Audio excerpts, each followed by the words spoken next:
Okay, I think we're live. Good morning, everyone. It's good to be back. It's Saturday, July 8th, 2023. And as usual, we from the Free School are here on the screen, and we're so happy to have another session. Today, we're going to have a discussion that focuses on the question of whether the current crises, domestic and international crises, can lead to a transition to a new domestic and international democracy. And without further ado, I know that the main person you want to hear from is not me, but actually Dr. Anthony Montero. So let me politely pass it to him. Well, Emily, you're perfecting your skills as a moderator. But good morning, everybody. It's not news to anyone that the U.S. is a declining power, that the decline of what is a nation bent upon hegemony and global domination is in decline, has world consequences. At the end of the day, we're looking at a double crisis. One could even say a double existential crisis, a international crisis of a changing world order, and a domestic crisis where the rule of the current ruling elite is in question.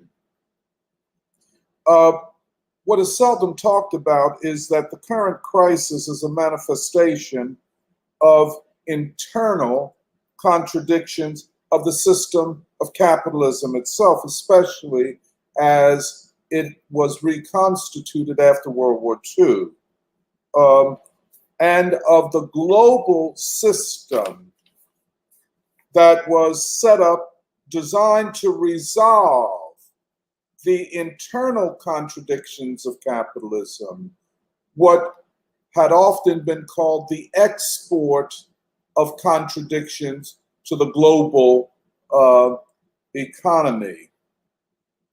The globalization and financialization of capitalism has merely globalized the contradictions of capitalism rather than making them go away. But we're now, of course, at a turning point in history.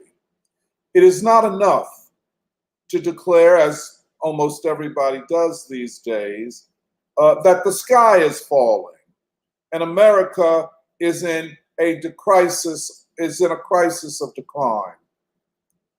What besides gloom and doom do we say to our people? Many people would define themselves as being left merely based upon the fact that they have a pessimistic narrative to declare to the people. And what do we say, that is the Free School, relative to uniting the strategically decisive elements in our society to bring about the change towards a new people's democracy in this country? If all we have to say is that the sky is falling, it is an admission of our, and I would say, when I say our, I'm not talking about us in particular, but about the left's failure of vision and courage. Because the narrative of the sky is falling becomes a justification for doing nothing and retreating from struggle, because along with the narrative of the sky is falling is the assumption that the American people do not have the capacity to do anything about it. Furthermore, most of those who shout the loudest about the sky is falling see the problems of the moment as being produced by working people, the poor, and the lower middle classes. Again, this is sheer cowardice on their part, because they do not mention any type of scientific analysis of the capacity of the people. And here, when we say a scientific analysis of the capacity of the people, we're talking, or at least I'm talking, about that type of sociology which is most associated with the work of W.E.B. Du Bois. Literally a phenomenology of the collectivities of large groups of people. And this is a very important question concerning what can we know about our people and their capacity, and how do we study that capacity? And that is not to say because we acknowledge the capacity of the American people that we are predicting a victory for the people. That is yet to be determined. But at the end of the day, without a way to study the sociology of the people, which I've also called the phenomenology of large collectives.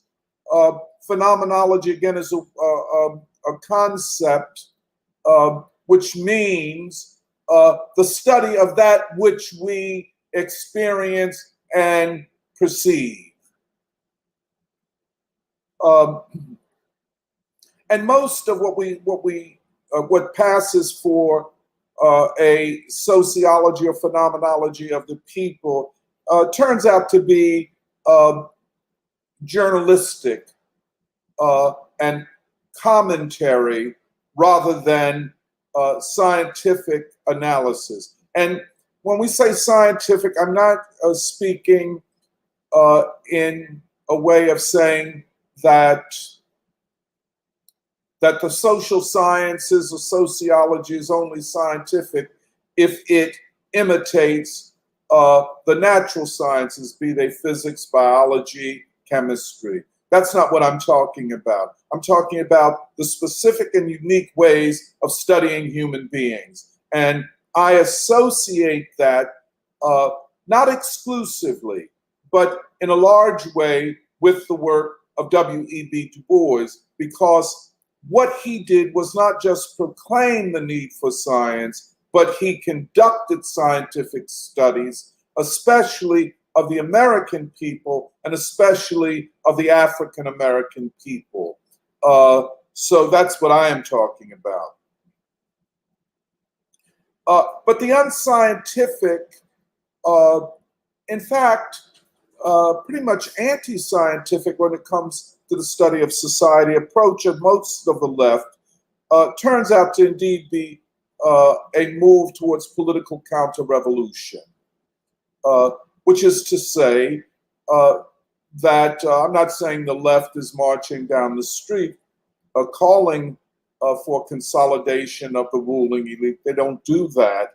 But I'm saying that objectively, the stances that they take are so aligned with the ideological and political objectives of the ruling elite that the left, a good part of the left, turns out to be a part of the counter-revolutionary or counter-insurgency, counter-rebellion movement that currently exists among the people. Again, this unscientific and indeed counter-revolutionary stance is associated with certain theories which come and go so quickly that you don't even have time to explore them before they're no longer relevant or you don't hear them anymore. And among them is the 1619 Project. When have you heard about that lately? Settler colonialism. Well, is it still a viable theory? Various iterations of wokeness and identity politics, which again seems to be taking its last breaths. Afrocentrism, Afro-pessimism, Afrofuturism. And the Afro means that it is addressing African Americans. I think that's why they put Afro in front of pessimism or futurism or centrism. A claim that I would challenge, by the way. All of these Afros never address the central social political category among African Americans, and that is the Black proletariat. And without that, all of the talk of Afro this and Afro that is empty and hollow word making and not scientific analysis. Along with these are liberal reformists, often calling themselves socialist and left. I include here Bernie Sanders, AOC, hopefully not Cornel West, but we'll explore that a little more. But all of this is a distraction, or distractions. And that's why they keep coming at us or at the people so regularly.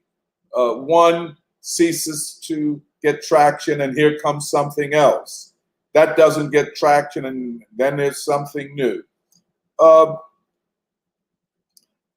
they are distractions, and they are designed by those who promote them, if not by those who come up with the theories themselves, to turn the strategic forces that are capable of being decisive in the democratic and revolutionary change, to turn those forces on each other and against each other. In other words, every theory that I have mentioned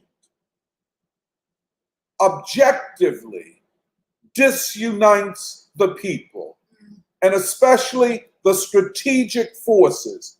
Not a one of them. And think about it. Take Afro-pessimism, take Afrocentrism, take settler colonialism. None of them have called for a unity of the forces capable of changing the society from an autocracy and an oligarchy, that's our political situation, to a new people's democracy. Mm-hmm. In fact, concepts like democracy and people's democracy never come out of the mouths of the proponents of these various theories, which is so interesting. A way of studying these theories is to study what is absent in their narratives, what is absent in their theoretical constructions. And by seeing what is absent, we get a better sense of what these theories are actually designed to do or how they function in a moment of political crisis. Mm-hmm. Martin Wolf, the influential columnist in the Financial Times, and perhaps one of the most reliable and clearest writers in Anglo-American bourgeois journalism, wrote an essay, I think it appeared about a week ago, entitled "America is Feeling Buyer's Remorse at the World It Built." Buyer's remorse, if you go to the department store and you buy a new suit or a new dress and it looks nice in the store, but when you get home and you put it on, it doesn't look quite that way on you. Buyer's remorse is what you feel. That's what they call buyer's remorse. And what Wolf is saying is that the United States, which built the post-World War II capitalist order, which is probably one of the most, if not the most powerful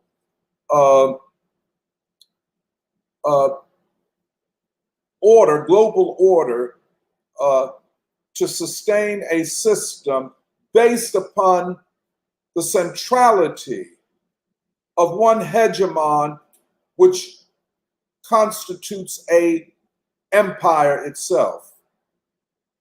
Let me restate that. What the United States built after World War II, the destruction of Europe and a good part of Asia, was a system centered upon U.S. economic and military hegemony, and the assumption that to hold the global capitalist order together, there not only had to be a single hegemon, but the single hegemon had to constitute itself as an empire, both financially, economically, and militarily.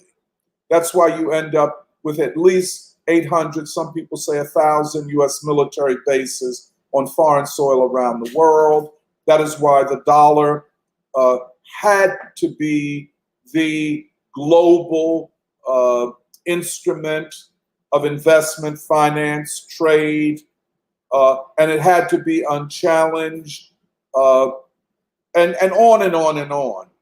That is why all of the institutions such as the International Monetary Fund, the World Bank, the General Agreement on Trade, and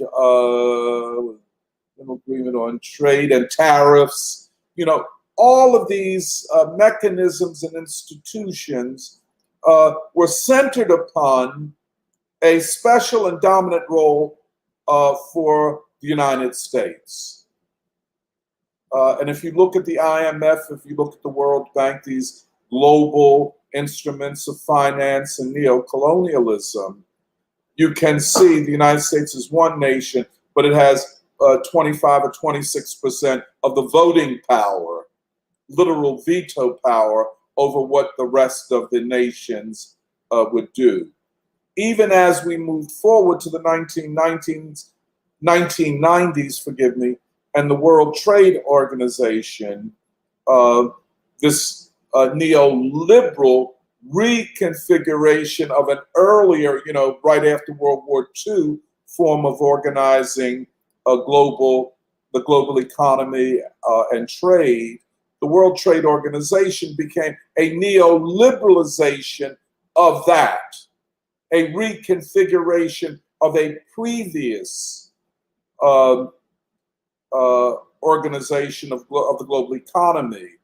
However, the World Trade Organization comes at a time where not only the United States is more powerful in the global economy than ever before, and not only, and this is key, when they felt, the elite of the United States and by extension of Europe, felt that they could tame China and that China would become like Europe and America and something close to being a liberal democracy, but not a competitor and challenge to the domination of the major centers of world capitalism, in particular the United States, Japan, and Europe.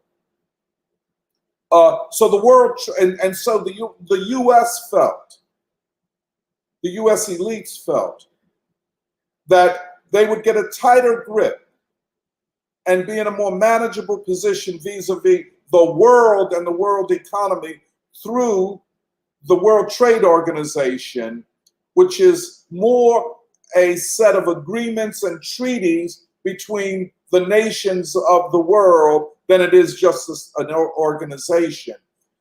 But the World Trade Organization was seen as a way to deepen the control of U.S. finance over the world economy. Now, like Baldwin talks about the price of the ticket, his way of talking about every action has a reaction.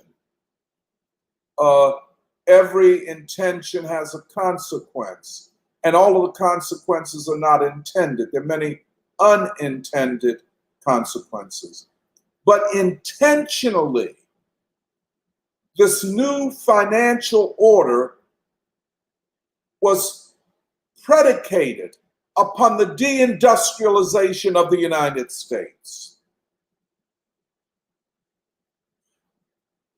setting off processes of economic inequality, poverty, and the subduing and undermining of the power of the working class, either through their unions, through other organizations of working class expression and power.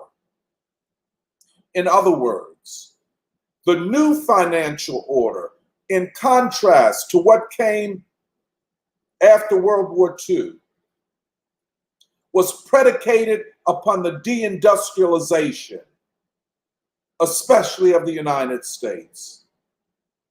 This is something that we have been studying here in Philadelphia. And the deindustrialization, I've compared it or analogized it to the defeat of Reconstruction and its consequences. And if you want an immediate explanation for all that we see around us, including the Kensingtons of the world here in Philadelphia and all around the country, by the way, the growing poverty, the fact that government statistics are not telling even half of the truth about employment, unemployment, poverty, and so on. The fact that millions of Americans have literally disappeared and are not counted in unemployment figures, labor force participation figures, education, or anything else. All of this is a consequence of this new configuration that is crystallized in the World Trade Organization and all of its agreements. Part of the conflict that the U.S. is provoking with China is the fact that China is not cooperating with the United States, especially in upholding the dollar, in upholding the relationships of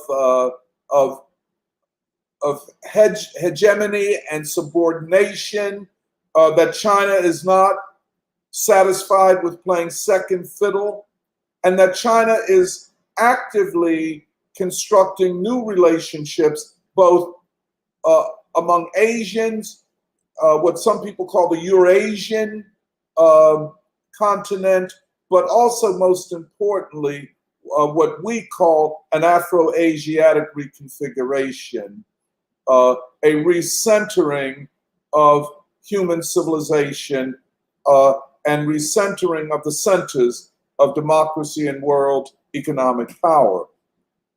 But I think that Wolf is very important in this article. I'd just like to read you a part of what he says, and for the reasons that I'll make clear. He says, and I'm quoting, "Narrowly, the administration sees itself as confronting four huge challenges. The first, the hollowing out of the industrial base." By the way, this is why I like Martin Wolf. A clarity and honesty that you don't get from the economic writers in the New York Times, including Paul Krugman. Let me just say, I don't know how they gave him a Nobel Prize for anything, but he did get one. The first of the chapter, the hollowing out of the industrial base. Secondly, the rise of a geopolitical and security competitor, meaning China. Third, the accelerating climate crisis. And fourth, and I wish to underline, the impact of rising inequality on democracy itself. So rather than saying the rebellion, what we're calling a political rebellion of the people against the elites, the elite narrative in this country is that it's all Trump and his fascist followers. But what Martin Wolf says accurately is that the rebellion of the people is rooted in the economic inequality that just went wild in its being metastasized or spread from the 1990s up till today. Never has the United States experienced such vast inequality as we are experiencing now. Even at the height of the Great Depression of the 1930s, I don't believe that the inequality was as great as it is today. I would just add to this growing inequality that the inequality is a signature, a measure of growing poverty among the working class. That the working class is poorer today than it has been in maybe 50 years or even more. Sometimes these things are hard to measure. The government statistics are unreliable. So one has to rely upon what in sociology we call ethnography or experience, or also we call it participant observation, living, talking, breathing, and seeing the people's actual lives. So Wolf says that these four challenges, and I think, Wolf kind of says as he concludes the article that not only will these be difficult challenges for the ruling elite in the United States to meet, but he is pessimistic about whether or not the current ruling elite will be capable of addressing these four challenges. If you don't mind me saying,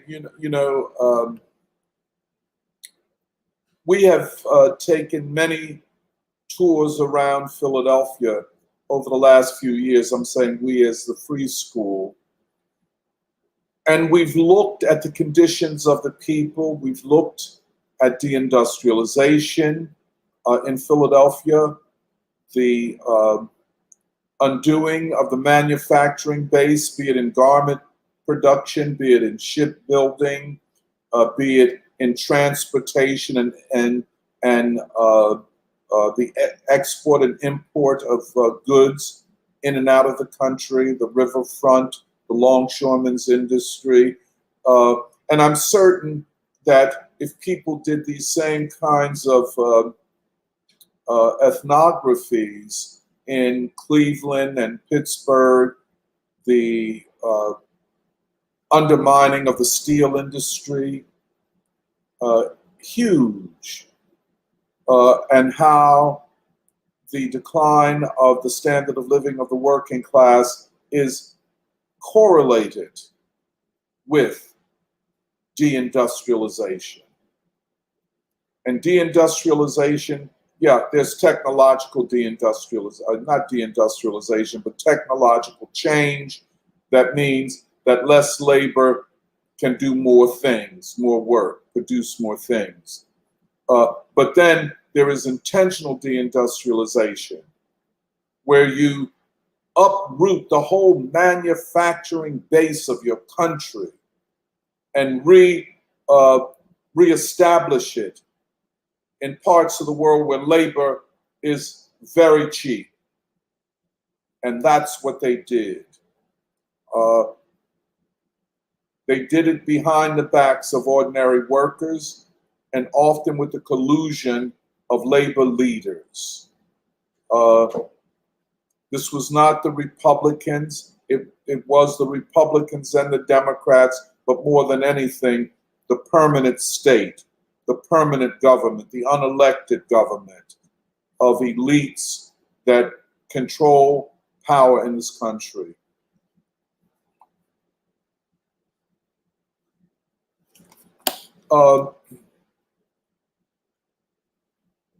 I would say in dialectical terms, the contradictions already present in 1945 have matured.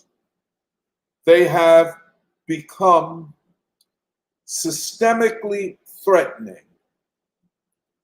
In other words, often contradictions that define a phenomenon or a system can mature to the point where those contradictions become an existential threat to the system as it exists. In evolutionary biological terms, it's what the great evolutionary biologist Martin Gould Martin or Stephen J. Gould? Stephen, I'm sorry. And he is great, and I admire him. What he calls punctuated equilibrium. That moment when small changes become huge ones, and what are incremental changes and small crises, such as a recession,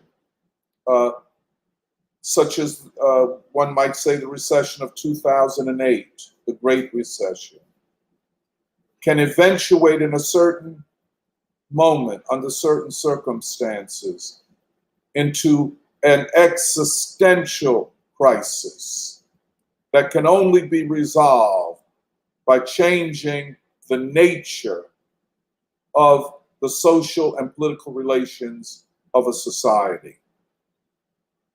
I think it is fair to say we are at the moment of punctuated equilibrium. Another way maybe to talk about this same thing is in the language of Antonio Gramsci. We talk about him all the time. Where the old is dying, where the contradictions of the system call out to be resolved in a radical way. The old is dying, but what Gramsci saw in the 1930s, the new could not yet be born. We're somewhere in between the new cannot be born and the new being born. It's kind of, and it leaves one often with a sense of uncertainty. One can well imagine we who do this all the time, almost as a profession, and it still is shocking and anxiety producing. One can imagine for people who do not have the opportunity to do what we do, what the world must look like.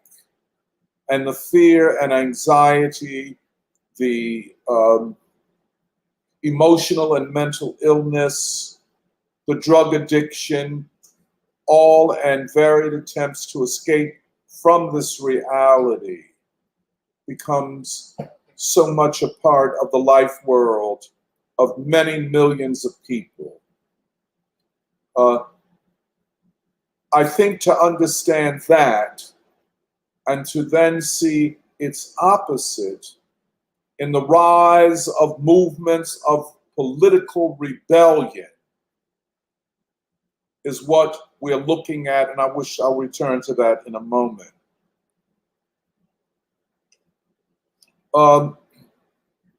So the ruling elite felt that by reducing the standard of living and wages and salaries of workers in the United States, which they successfully did with the deindustrialization, with new forms of neocolonialism, with the rise of global poverty, including in the United States, the most advanced or the largest, we are told, economy in the world, vast poverty, and the rise of unheard of inequality is all a part of the same cloth. And there can be no discussion of this moment without discussing these factors. And I think Martin Wolf is honest enough to say that the threat to democracy is not a single man or the Proud Boys or the Boogaloo Boys or whatever small group of, quote, white nationalists that you can point to, but something deeper and something systemic, and that is this vast and growing inequality. The system is unstable. It is in a state of disequilibrium and uncertainty. The elites, and you hear this when you hear them talk about the stock market and investment and what, as they say, the markets are doing, by which they mean the stock markets and money markets. The thing that they most wish to avoid is disequilibrium. They want a system where it settles into a state of equilibrium, which means not too much inflation, not too much unemployment, and as a consequence of equilibrium, certainty relative to investments and the future.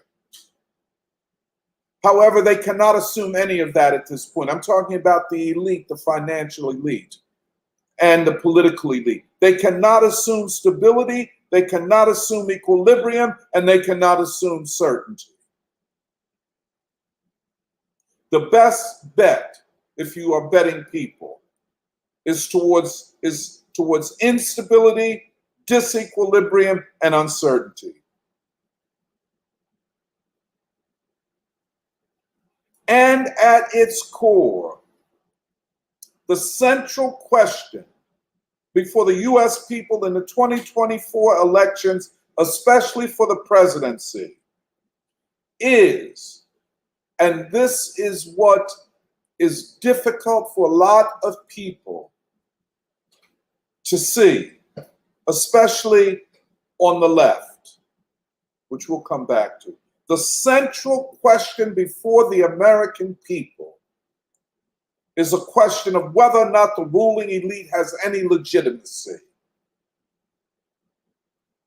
This election will be decided on the basis of political questions about whether or not the ruling elite should continue to rule the country. The last time we came close to such a reckoning in the political history of the United States was the 1860 election, which led to the election of Lincoln, and in 1861, a movement of Southern slave and Confederate states out of the Union, and thus the Civil War. I find it hard to analogize that situation with the current one that we have, and I won't do it. I think we're looking at something qualitatively or fundamentally different today. However, the overriding question on the table for the American people is whether or not they will vote to continue the rule of the current ruling elite. And if you just listen on Twitter, Facebook, on cable news, reading in the newspaper, and you pull the veil back or um, the onion back, the layers on the onion back, you hear it so clearly. They all are saying whether or not democracy, and I put quotes around that, which means their rule. When the elite talk about democracy, they're not talking about the people, they're talking about their rule that advantages them, whether their democracy will continue or whether the people in 2024 will reject them. No other major country in the world faces such a reckoning. Nowhere in Europe, in spite of the mass marches around the system of retirement or the Yellow Vest movement a couple of years ago, or even in France, again, the student youth movement against the killing of the young North African. Nowhere in the capitalist world is a political question put before the people in an election so direct and so stark as is the case in the United States. The question before the American people is, will we be able, on our terms, to find a way out of the political crisis? On terms generated from the people. Richard Haas, retiring president of the Council on Foreign Relations, in a recent interview with the New York Times, again about a week ago, said, and again, he's dealing with foreign affairs, international relations. He made the statement that the greatest threat to America's security is not from any foreign competitor nation like China, like Russia, like the whole new configuration of nations not beholding to the West. He said that's not the greatest threat to the United States and, quote, our democracy. The greatest threat is domestic.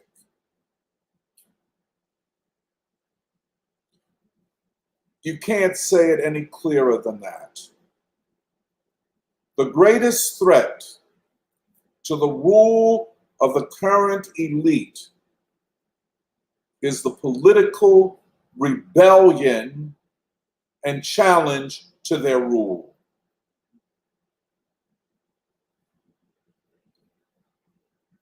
This has not been seen, anything close to this has not been seen in the United States since the 1860s. Nothing approaching a challenge to the ruling elite has occurred since 1945 and the configuration of this new American dominated system of economics, politics, and military relationships. Nothing close to this. We are in a unique and uncharted territory. And yes, I'll say that, yes. Even as Janet Yellen, the Secretary of the Treasury, and to a lesser extent, and I don't know fully how to take his speech, Jake Sullivan's speech about a foreign policy for the middle class, I guess my first reaction was to fall on the floor laughing. You know, I mean, even if that's what you wanted to do, it's too late in the game. You've taken the nation down the road of war and austerity, and now you want to win the working class back by saying, well, this foreign policy of war and military bases is really a foreign policy for the middle class. Well, I don't think the middle class, by which they mean working class, middle income people. I don't think the working class believes anything that Jake Sullivan is saying. But Janet Yellen, in her recent trip to the People's Republic of China, and she was going very humbly, not it's so obvious, using the insulting language of Joe Biden. Now, the question is he saying these things intentionally? That is, that Xi Jinping is a dictator, and which means since he's a dictator and since the United States is upholding global democracy, we, the United States, have a right to bring him down. And I don't think the Chinese misunderstand what that language means. A lot of people say, well, it's because Joe Biden is beyond early stages of Alzheimer's and doesn't know what he's saying most of the time. Some would say it was an intentional statement where he wanted the Chinese to know that the next time a person like Anthony Blinken goes to China, don't you Chinese insult him, which they literally did. I wouldn't call it insulting. They just read the riot act to him. So, but anyway,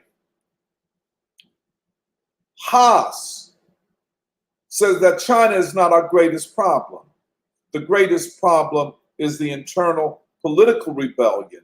And until the internal political rebellion is addressed and some type of compromise, at least from the standpoint of the ruling class, with this rebellion, until that occurs, any dream of a capitalist reset is just that, a dream, and a dream that will not be realized until the nightmare of the current moment is resolved.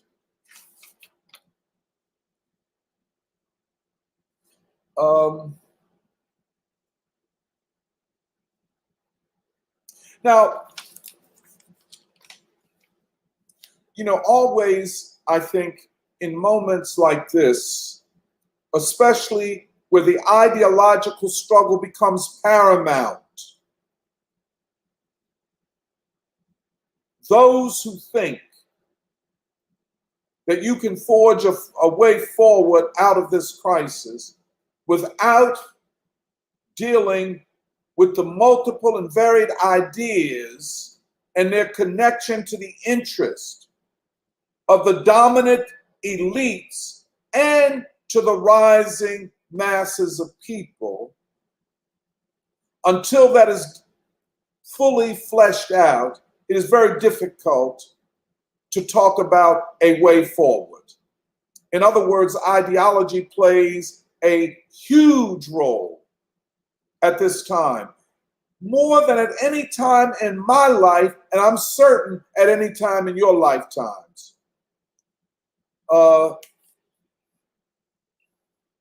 I think history is spoken. It is too late to remake the capitalist system upon the foundations that it was remade in 1945 and in the 1980s and 1990s. In the last 80 years, as Martin Wolf has insisted, a system of capitalism, imperialism, neocolonialism, anti-democracy, financialization of economic processes, deindustrialization, poverty, and inequality have all reached an end moment, an end point. This way of doing things cannot take us forward, cannot go forward. This way of doing things must be radically changed. And the political rebellion that we are experiencing in this country, in one or another way, is making that point. We'll come back to that.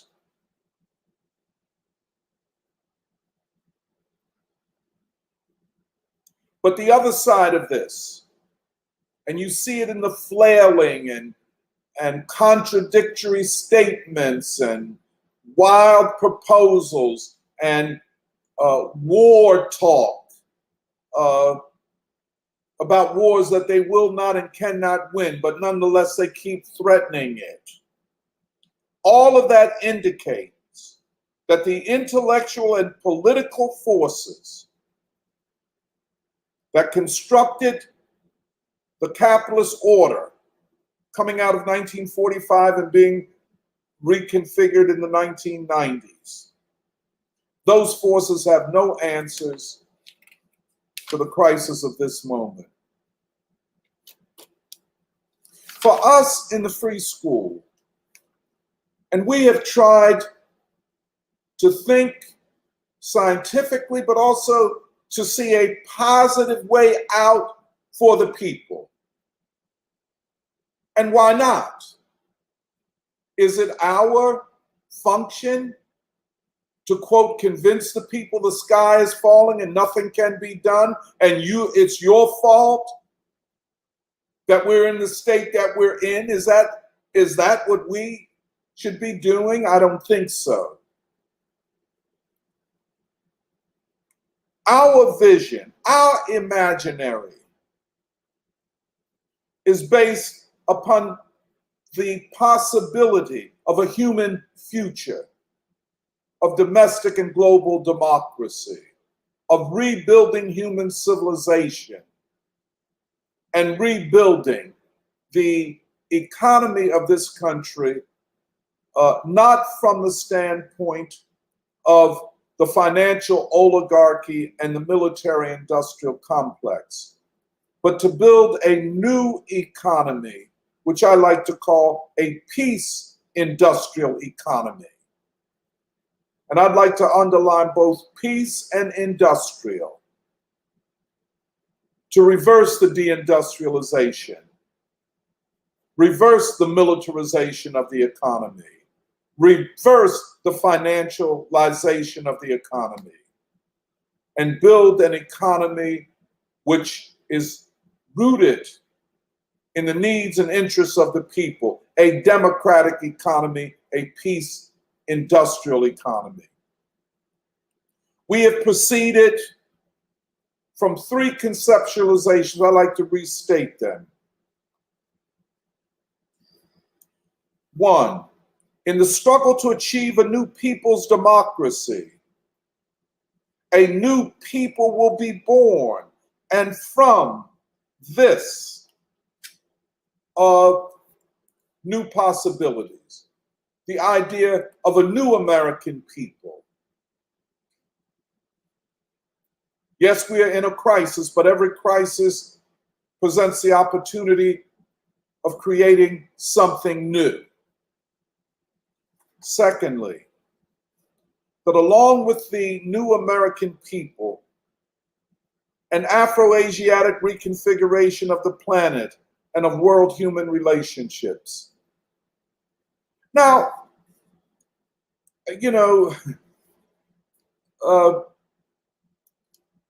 people who deal with international relations don't like to talk in the terms that we're talking in.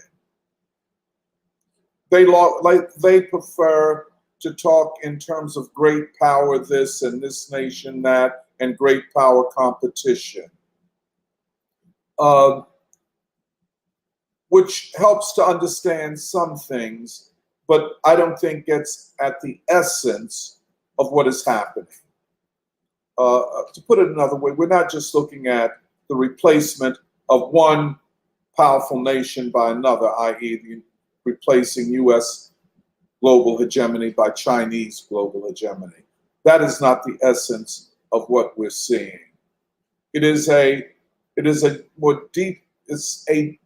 deeper civilizational reconfiguration. Some people talk of the South-South relation. Well, yes, that's going on.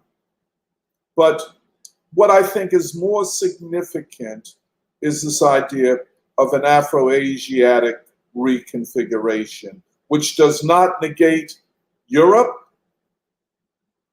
and it sees Latin America as part of Afro-Asia, as it really is, in fact, civilizationally. The Afro-Asiatic reconfiguration comes out of our understanding of the Bandung Conference, of the vision of Paul Robeson and W.E.B. Du Bois, and of the need for a democratic world order, which would also be a part of advancing, making democracy, I should say, a more realizable project here in the United States. But we have insisted, and the third one is our slogan that with W.E.B. Du Bois and Martin Luther King, we march to achieve our nation. I think all three of these can resonate with people. They can be understood by people. It is a positive imaginary which people are searching for. The content of each of these can be enhanced and developed by people themselves, and will be. Our experiences in the free school with various churches and religious movements and communities and individual people suggests there is something resonant, something that resonates with people, ordinary people, with these ideas and these formulations. We have insisted that the Black proletariat, in their vast millions, both as working people and as poor people, has throughout American history played a central role in the fight for democracy from the time of slavery through Reconstruction up to the Third American Revolution, which we call often the Civil Rights Movement. The strategy of the free school I like to talk about as a whole people strategy, a strategy of the whole people, a strategy to hopefully unite the people in this moment of political rebellion. That is why for the US, the 2024 election and the movements emerging from this election is a moment of very high significance. A moment like this and possibilities like and dangers like this, none of us have experienced in our lifetimes.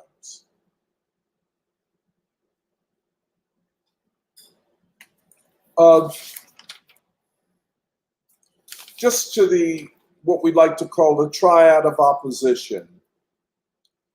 And this is when they say things get real, not so much the theoretical, ideological, but the concrete expression of all of this in movements, campaigns, candidacies, and important individuals. First of all, objectively, the triad, which we say is Trump, Robert F. Kennedy Jr., and Cornel West, are a reflection not of themselves, but what is going on among the people. The depth of anger, discontent, and alienation, I say it over and over again, of the people. Trump could not be Trump were he not speaking to the dissatisfaction of something close to 75 million people, probably more at this point. The fact that he leads in all polls in terms of the Republican nomination, but in most polls is leading Biden in the presidential race at this point. And frankly, it can only get worse for Biden, which leads me to the conclusion that he will not be the candidate in 2024 for all kinds of reasons. However, the triad of opposition up to this point is mainly a triad opposing the existing order. Its weakness on all sides is a viable positive program for the people, such as a proposal for a peace economy, a peace industrial economy, a democratic economy, a new a democratic dispensation where power is wrested from the elites and redistributed among the people. None of them have yet spoken of a vast anti-poverty program. Indeed, you will hear the slogan Medicare for all, especially from Cornell. Nothing wrong with that, by the way. But Medicare for all does not resolve the crisis of the people. It must go along with a peace economy and an anti-poverty program, as serious as the program to wipe out extreme poverty in China was. However, and I think we talk about this quite a bit, of the three, Cornell remains the weakest voice, the least focused upon the task of this time, and the most ambiguous and contradictory in his statements. This does not in any way diminish the importance of what he does, but for it to rise to its potentiality, Cornell must rise to the challenge of the fight for democracy. Now, I have learned from Emily, well, I get this from Emily, that the contradictions that we see in Cornell West, are really a manifestation and reflection of the contradictions of the left itself. It is clear that Cornel West's movement so quickly from the People's Party that had drafted him to the Green Party was, I think, not because the People's Party is beset by contradictions, because I think the Green Party might be beset with even deeper contradictions, which might even undermine Cornel West's ability to get the nomination. I'm certain in the Green Party there are people, longtime Green Party people, who would challenge Cornell. So the Green Party is filled with contradictions. What is said, the Green Party has ballot access in a number of states. It's not clear how many.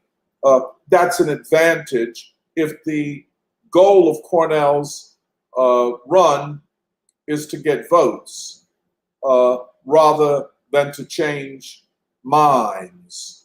I think that Cornell has to be clear, and sometimes I don't think he is clear enough about this, that what he is doing is throwing himself and his capacities, and he has a tremendous ability to think, to talk, to formulate, to address people.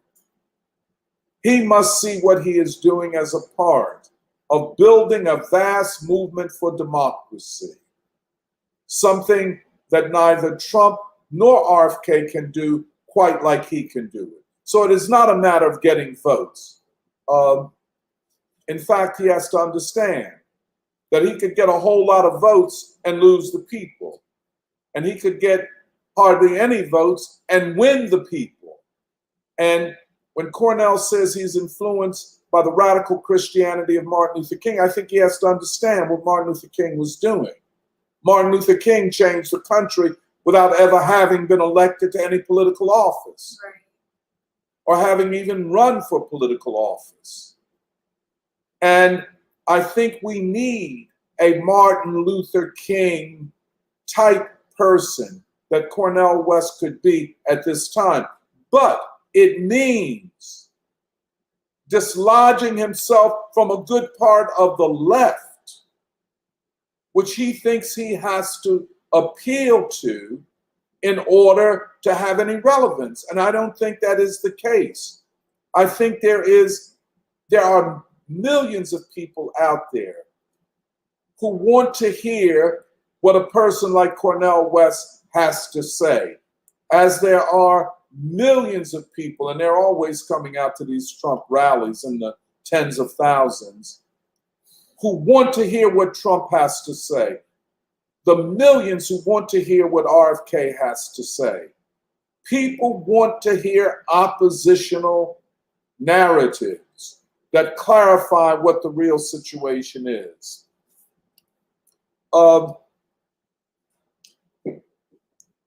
Again, I just wish to repeat something that I said last week. With the Russian Revolution and the end of World War I,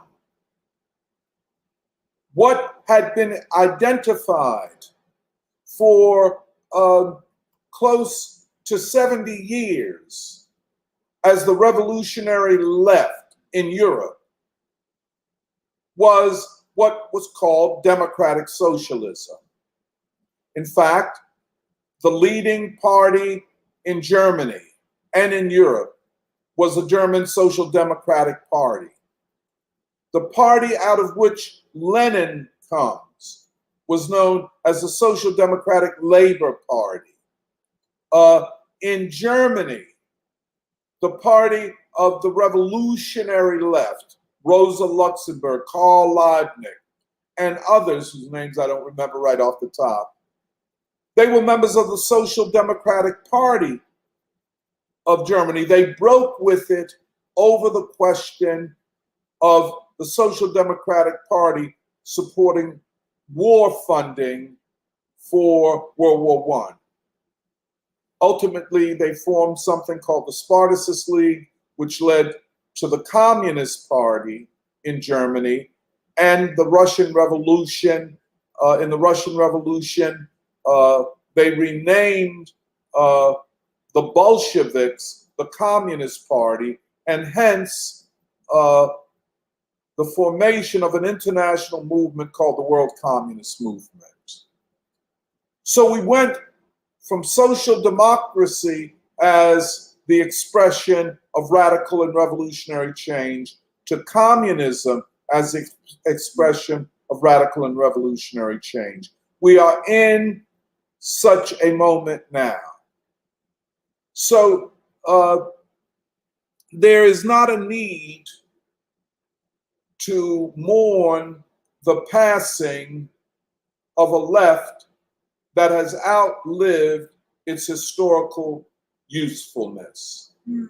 And by that, I'm talking about Bernie Sanders' kind of social democracy, the AOCs, the Democratic Socialists of America, the CPUSA, and I would include, by the way, the PSL, and that whole network of nonprofit institutions and organizations that parade as movement organizations and as left organizations.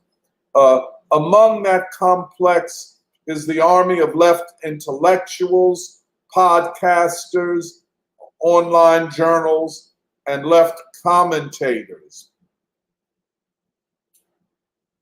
None of them, thus far, have demonstrated the capacity to rise to the level of the political rebellion that the American people are now engaged in.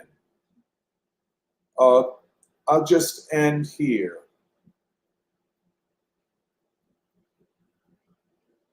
It is not enough to say that things are bad. The question is, what will we do? What are our answers?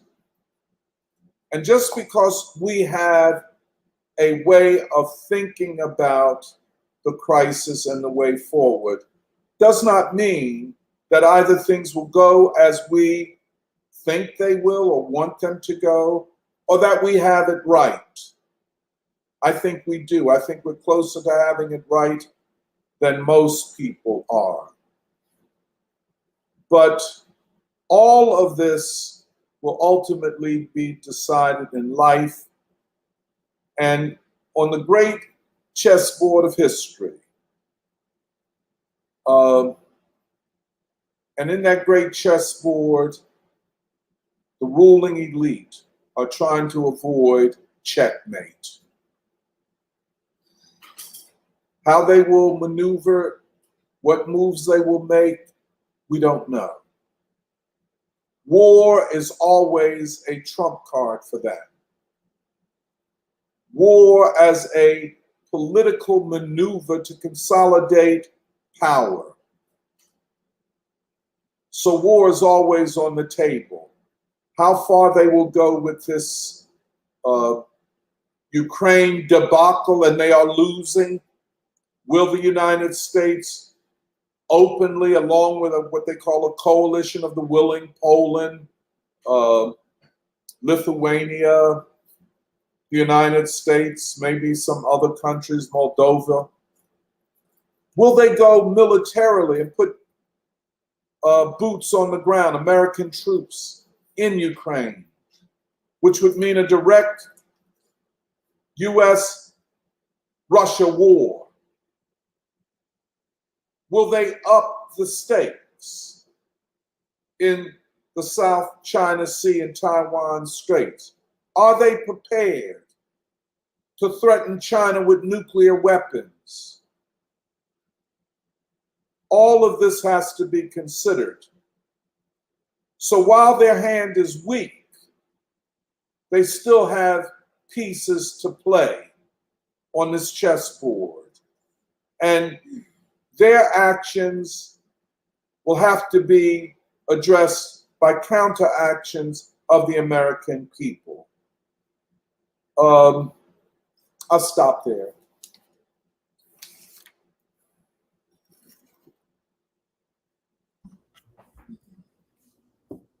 Sometimes after you speak, Doc, it's I just need like time to process everything.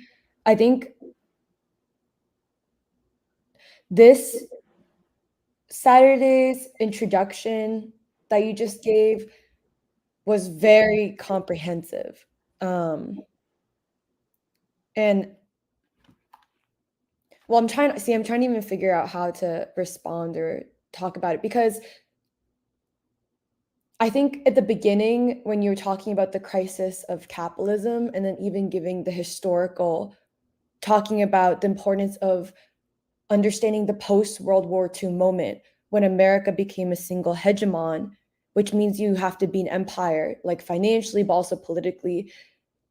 I was listening along, and then I think the point that really made me excited was when we talked about the moment today. But I feel like the thing that was important about your introduction is one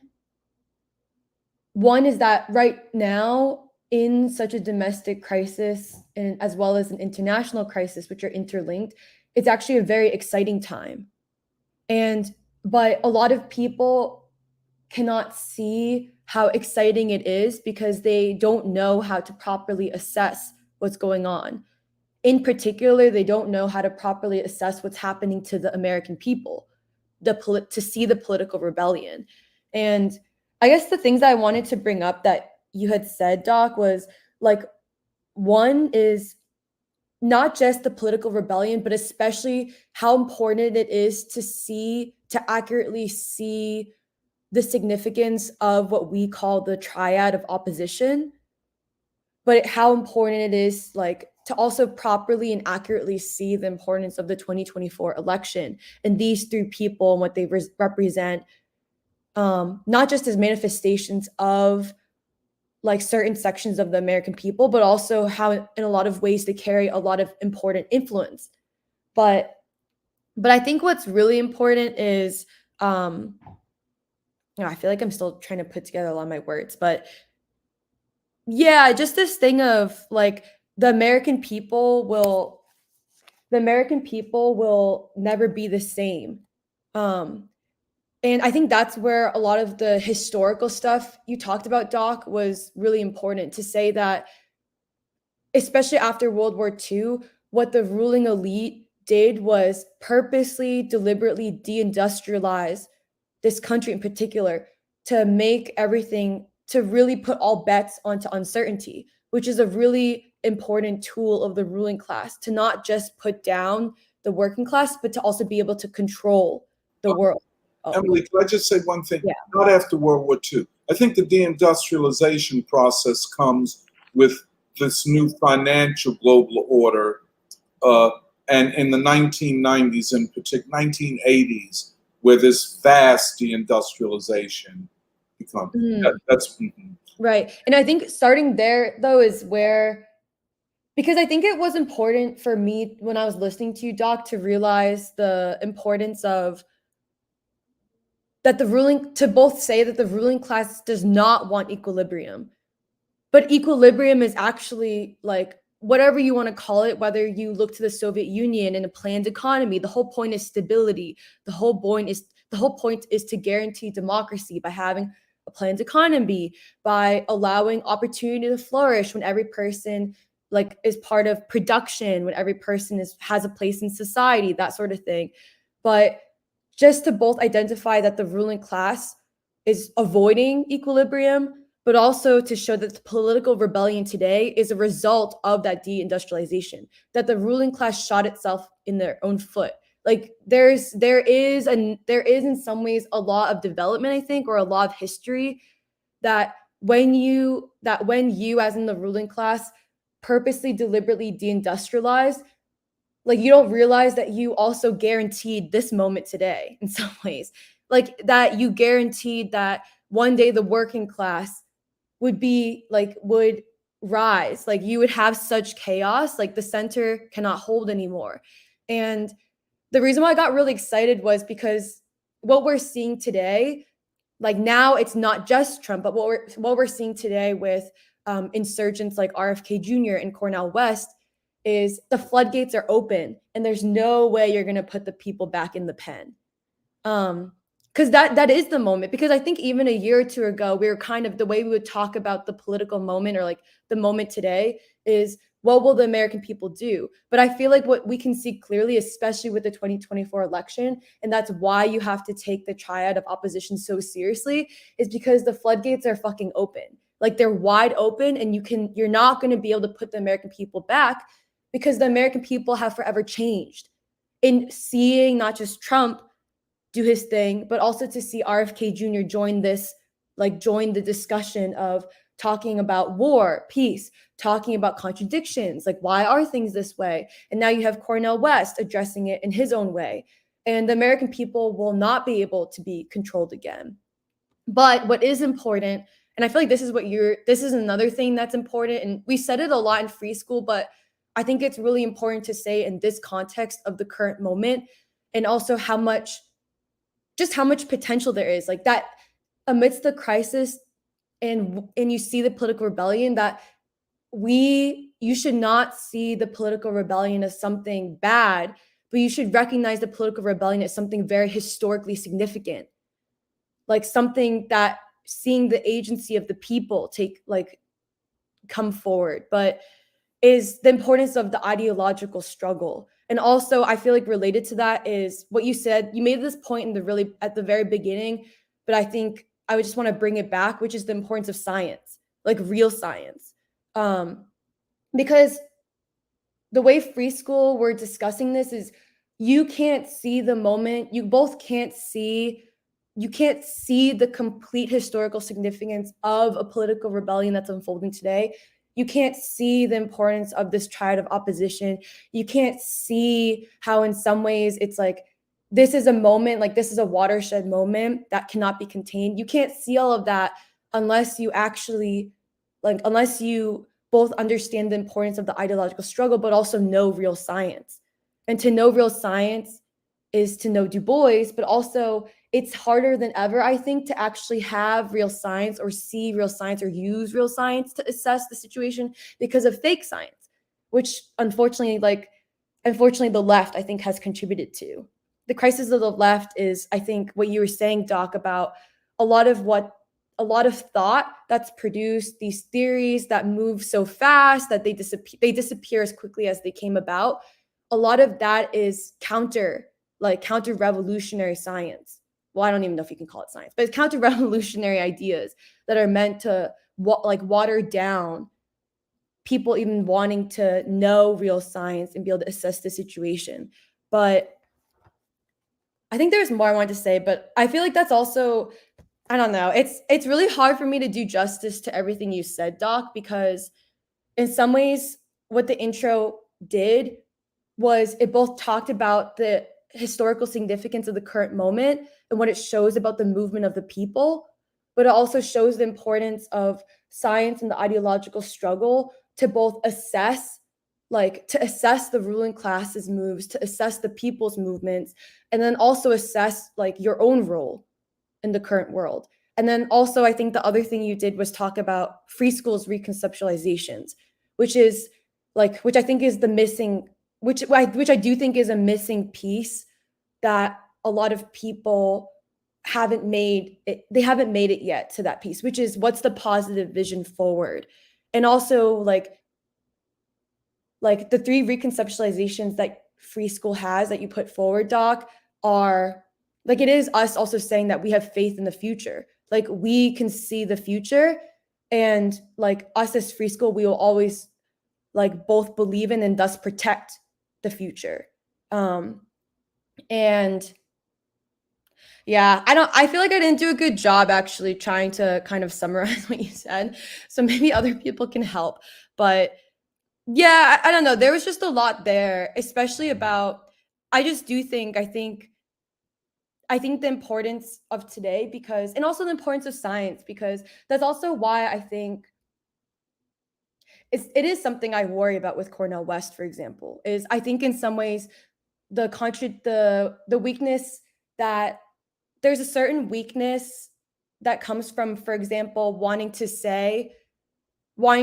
both call the Trump movement neo-fascist, and there's something really, really damaging about continuing this belief that Trump is a fascist and Trump's movement is neo-fascist, because it is subscribing to this notion that the problems created today, the chaos, is actually because of the working class, because of the section of the American people that's going with Trump. And once you go there, if you can't free yourself from that, then you're actually damning the future. And it means that you're not supporting a political rebellion that is the result of deindustrialization and the ruling class's agenda. And instead, you are essentially contributing to, you are kind of in some ways contributing to the neutralization of that force. And I think that's also because I listened to Cornell West's interview on Black Agenda Radio, and something I really felt was he feels too much pressure, I think, to qualify certain statements that he wants to say. A big example would be, for example, Margaret Kimberly asked Cornell West, what do you think of Trump's federal arraignment? Him being tried by facing federal charges of corruption or something. And Cornell West, I think, he needs to really free himself from feeling the need. I think he's too trapped by wanting to appeal to the left, the so-called left, whatever the left is today. Because on one hand, he wants to say, okay, well, on one hand, he qualifies by saying Trump should be held accountable, saying Trump is a criminal, Trump is a fascist, Trump should be held accountable. But then on the other hand, he wants to say, but if you call Trump a criminal, then what do you have to say about Obama or Hillary Clinton or Bill Clinton? Like, and so in some ways it's Cornel West wants to say, well, or for example, on one hand, Cornel West wants to say, well, Julian Assange, Edward Snowden, Mumia Abu Jamal, they're all political prisoners, like purposely being attacked by the ruling class for a specific reason of opposing the ruling class. And then I don't understand why he doesn't know why he can't connect Trump to those same people who are opposing the ruling class. But then also he like wants to say, well, if you think Trump's a criminal, then what about someone like Obama who bombed Libya? What about all of those war charges? What about the war criminals, the Clintons? And there's too much of a need to appeal to the left still, a left that also believes that Trump and his supporters are fascist rather than being part of a very significant political rebellion with potential to remake with the potential to remake the social and political system of America that at this point, like you said, Doc, has to be remade because of what we described as punctual equilibrium, where there's been too much damage done by deindustrialization that we've reached a moment where there must be a reconstitution, like not just in the world, but especially in America, a reconstitution of that system. But yeah, I think that's all I really wanted to say for now.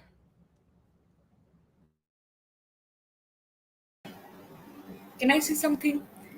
Yeah, I think all of this is the introduction doc that was really clarifying. Even putting Martin Wolf, and who's this economics commentator and one of the best that we have in our times, but then also to connect him to Richard Haas, who is this again big name in foreign policy deliberations and so on, and analysis. I think all of this is very interesting because it shows that from various different, directions, people are coming to the same conclusion about the state of the American political system. And I wanted to say that around the same time as the Martin Wolf article in Financial Times, and the New York Times articles on Richard Haas when he's retiring from the Council of Foreign Affairs, there was also this article. I don't know if it's as significant, but I found it really interesting in the American Conservative, by Marco Rubio, who was this Florida Republican senator. And if it's okay, I just want to read one small part from it because I think in many ways, I don't agree with every conclusion that he comes to, but in many ways, his analysis is along the free school line, because he says that, and this is, after, that period we were talking about after the Cold War, when a new economic consensus is reached by the ruling elite in America. He says, elites rejoiced when the US enacted the North American Free Trade Agreement and China joined the World Trade Organization. For the next 20 years, cheap foreign labor fueled record corporate profits.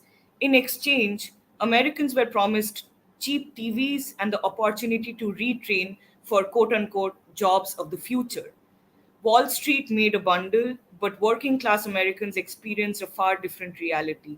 They saw their jobs disappear and their communities fall apart as production moved overseas. They saw innovation stagnate as private equity firms dismantled venerable companies and bought back shares instead of investing in production.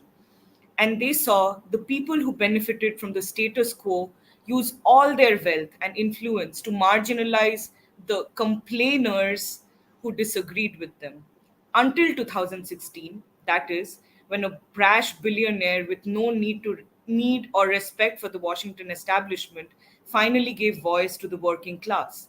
Donald Trump's wrecking ball presidential campaign reopened the conversation on political economy, and his election opened the door to real change. But Washington wasn't ready for a changing of the guard.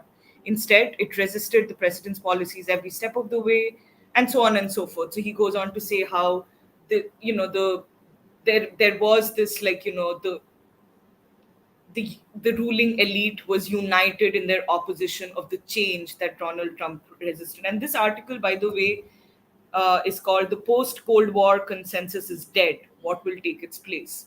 And according to Marco Rubio, the solution is to go back to the American system, which is using state policy to support domestic production and manufacturing. But I think it's incomplete and needs what you ended with, Doc, this idea of a fundamental reconstitution, that, it's not enough to just say that need to have a policy that supports an industrial base or whatever. But I think there is also this element of a fundamental restructuring along this line that free school proposes, an Afro-Asiatic line that draws upon the civil rights movement that had started this project of furthering American democracy. And as far as the Richard Haas article in New York Times goes, I think in some ways, again, there is that one part in that article that I thought was very significant, because when the interviewer asks him basically, what keeps him up at night, he says, "It's us, it's the American political system," and he says that instead of being the most reliable anchor in a volatile world, the United States has become the most profound source of instability and an uncertain exemplar of democracy. So I think all of these people are fundamentally now questioning, what is America going to be? What is, this question of a new America that is required at this point, because the old is definitely not. I mean, it's even in the world context, it has basically stopped playing the role that it used to play, and it used to have a role. America as a nation and the American people had a role to play in the world. Um, but yeah, I think it's interesting that all these different, very different, coming from very different ideological positions, all these people are talking about the same thing. You want to say something? No, but I just wanted to say that it's one thing for sure to, for a while. I remember, like Emily, you were saying, like last year we were describing this world shift, or we were just trying to assess where the future would be.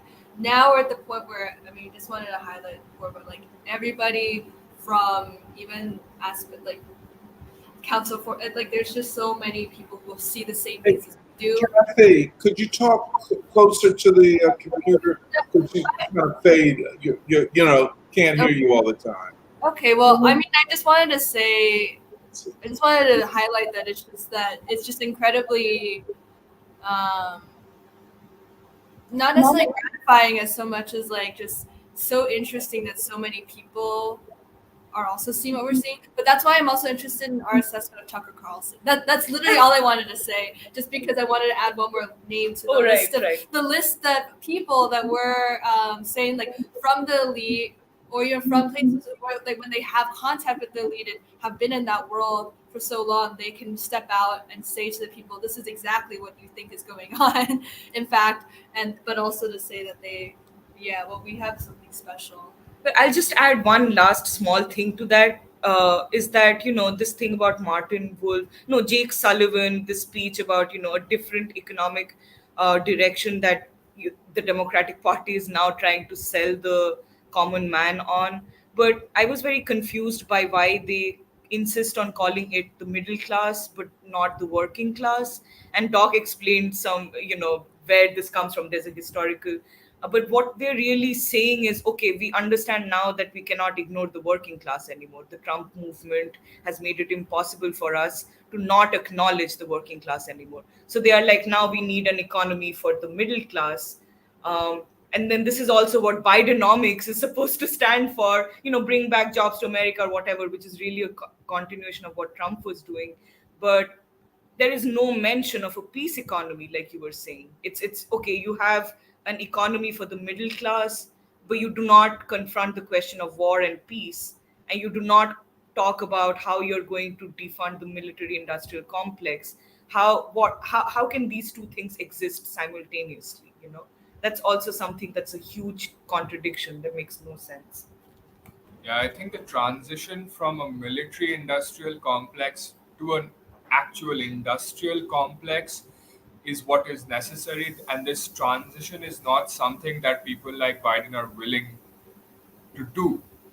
They want to keep the military industrial complex, and then as a token say that okay, we're going to develop a small industrial sector as well, but that's not what's necessary. We need to transition completely or entirely.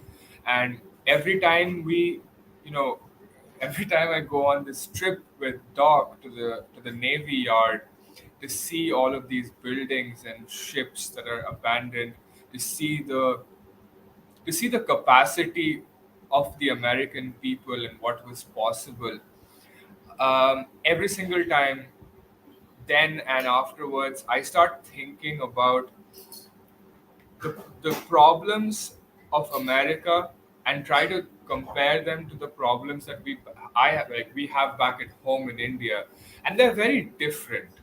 And when I think about the problems that are in America and the problems that are in India, and the complete separateness of them, I have to acknowledge that the deindustrialization is something that is a part of this disparity.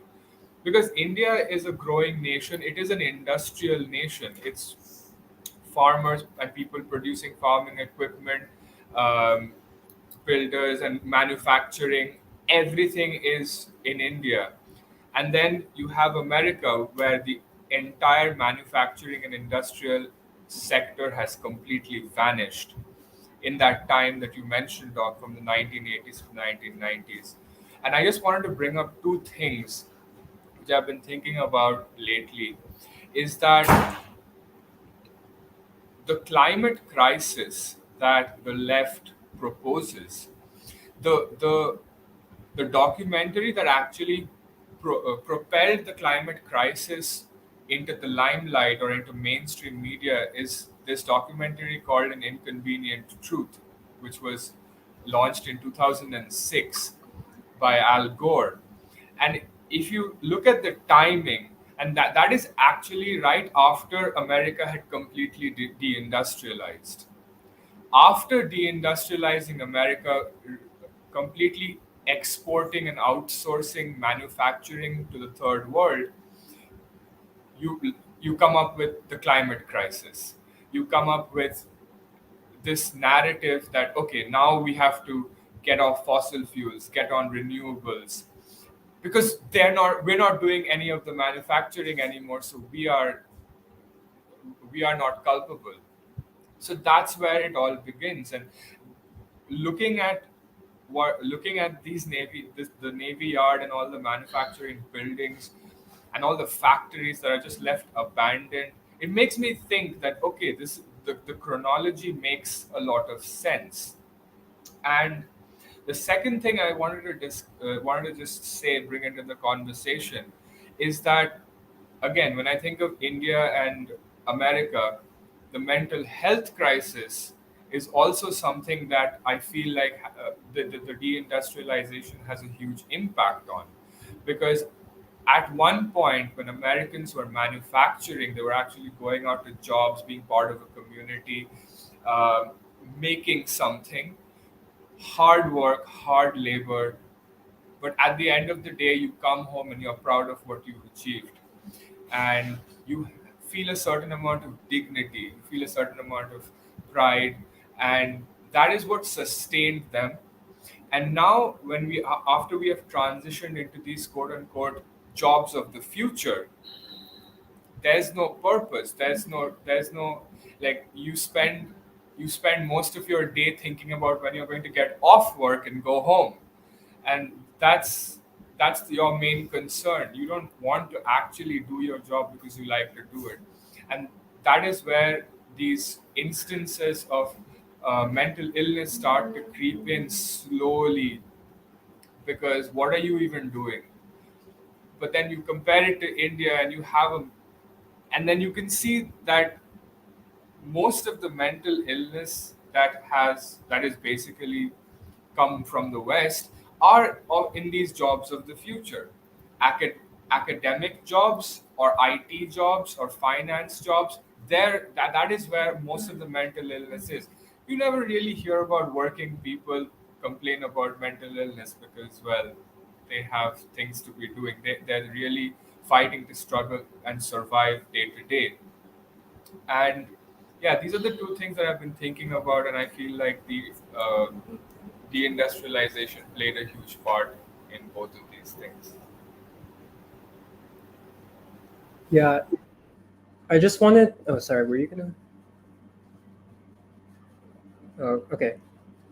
Um, yeah, I just wanted to add to what people are saying, and I have two main, I guess, interconnected thoughts, which are basically like the subject of today's discussion, which is like the international global system, the possibilities for international democracy, and then how that connects to the system within the United States, and also, yeah, the possibilities for democracy within the United States. So basically, I'm just responding to like what Doc said, and I guess adding thoughts, but actually more questions.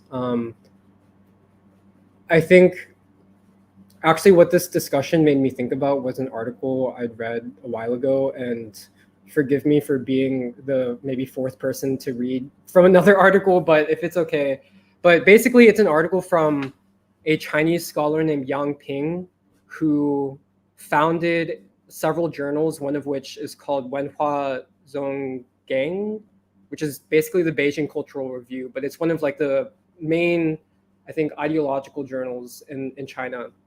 But basically, he published this article last year, which is called "The Ukraine Crisis and the Building of a New International System." So I wanted to read it more because it shows that however much maybe sometimes it feels like in free school, not that we're alone, but that there's so much ideological headwinds to go up against.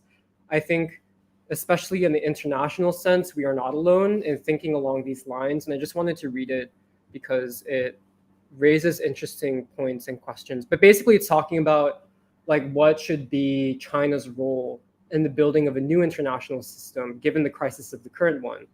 And I just wanted to read a few parts, but it says, so part of it is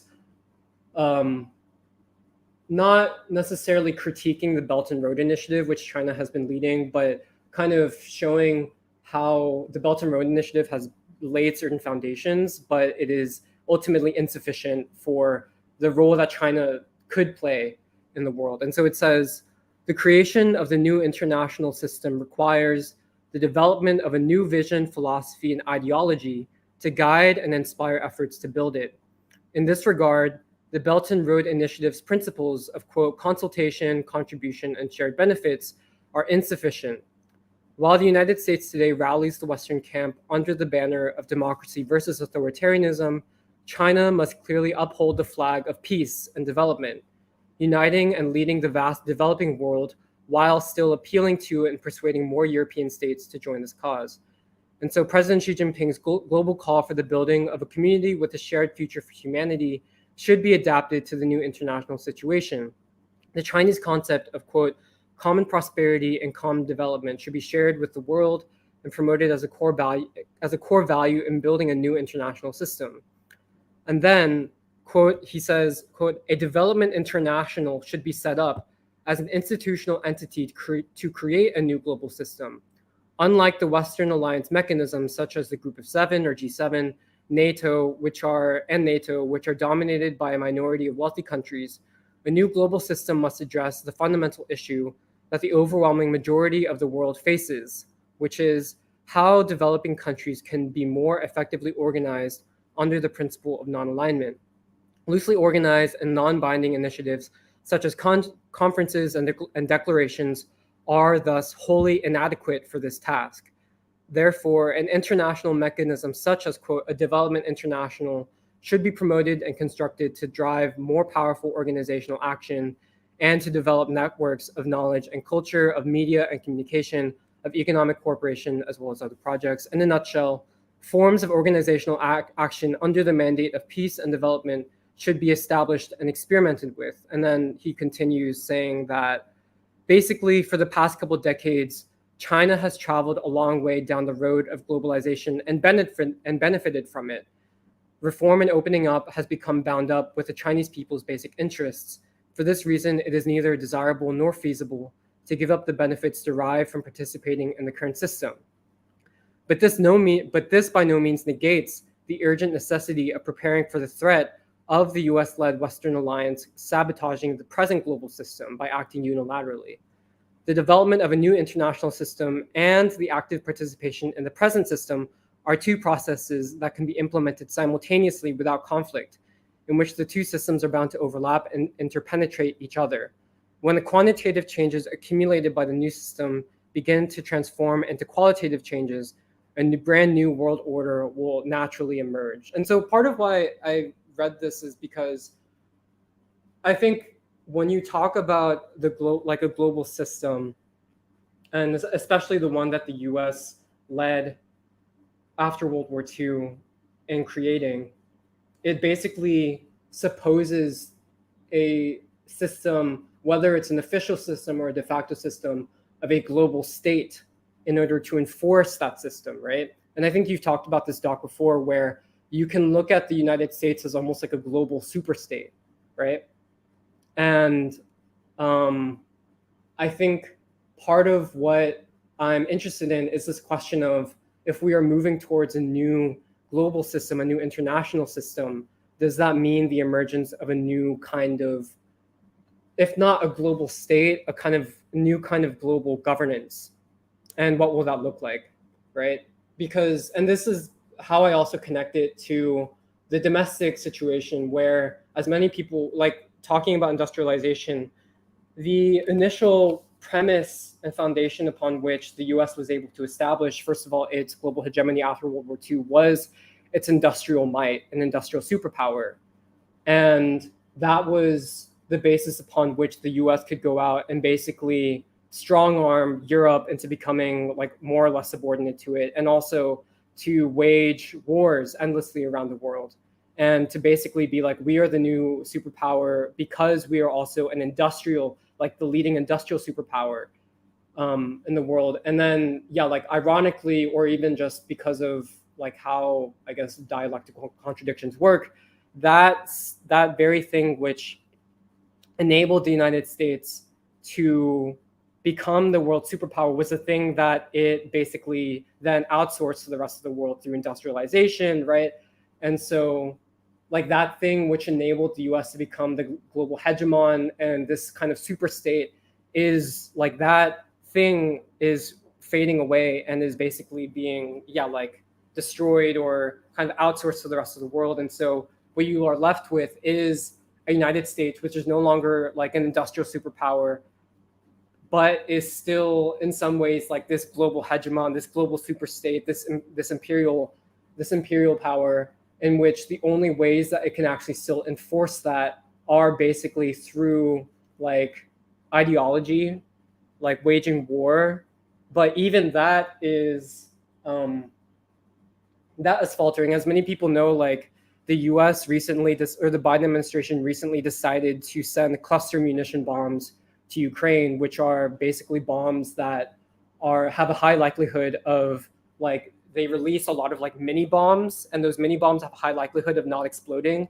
And so they are just left there for years, and they are basically a humanitarian disaster and essentially a war crime, because they can explode without warning, basically like a decade after like a war has happened. And so they're banned in many nations. But part of the reason why that's happening is because the US is literally running out of conventional weapons, and is basically exhausted a lot of its weapon supply it was feeding huge amounts of weaponry and ammunition to Ukraine, and has basically run out. And so now it has to like use all of these cluster munition bombs that were first produced, to my understanding, during the original War on Terror, right? And the wars in the Middle East.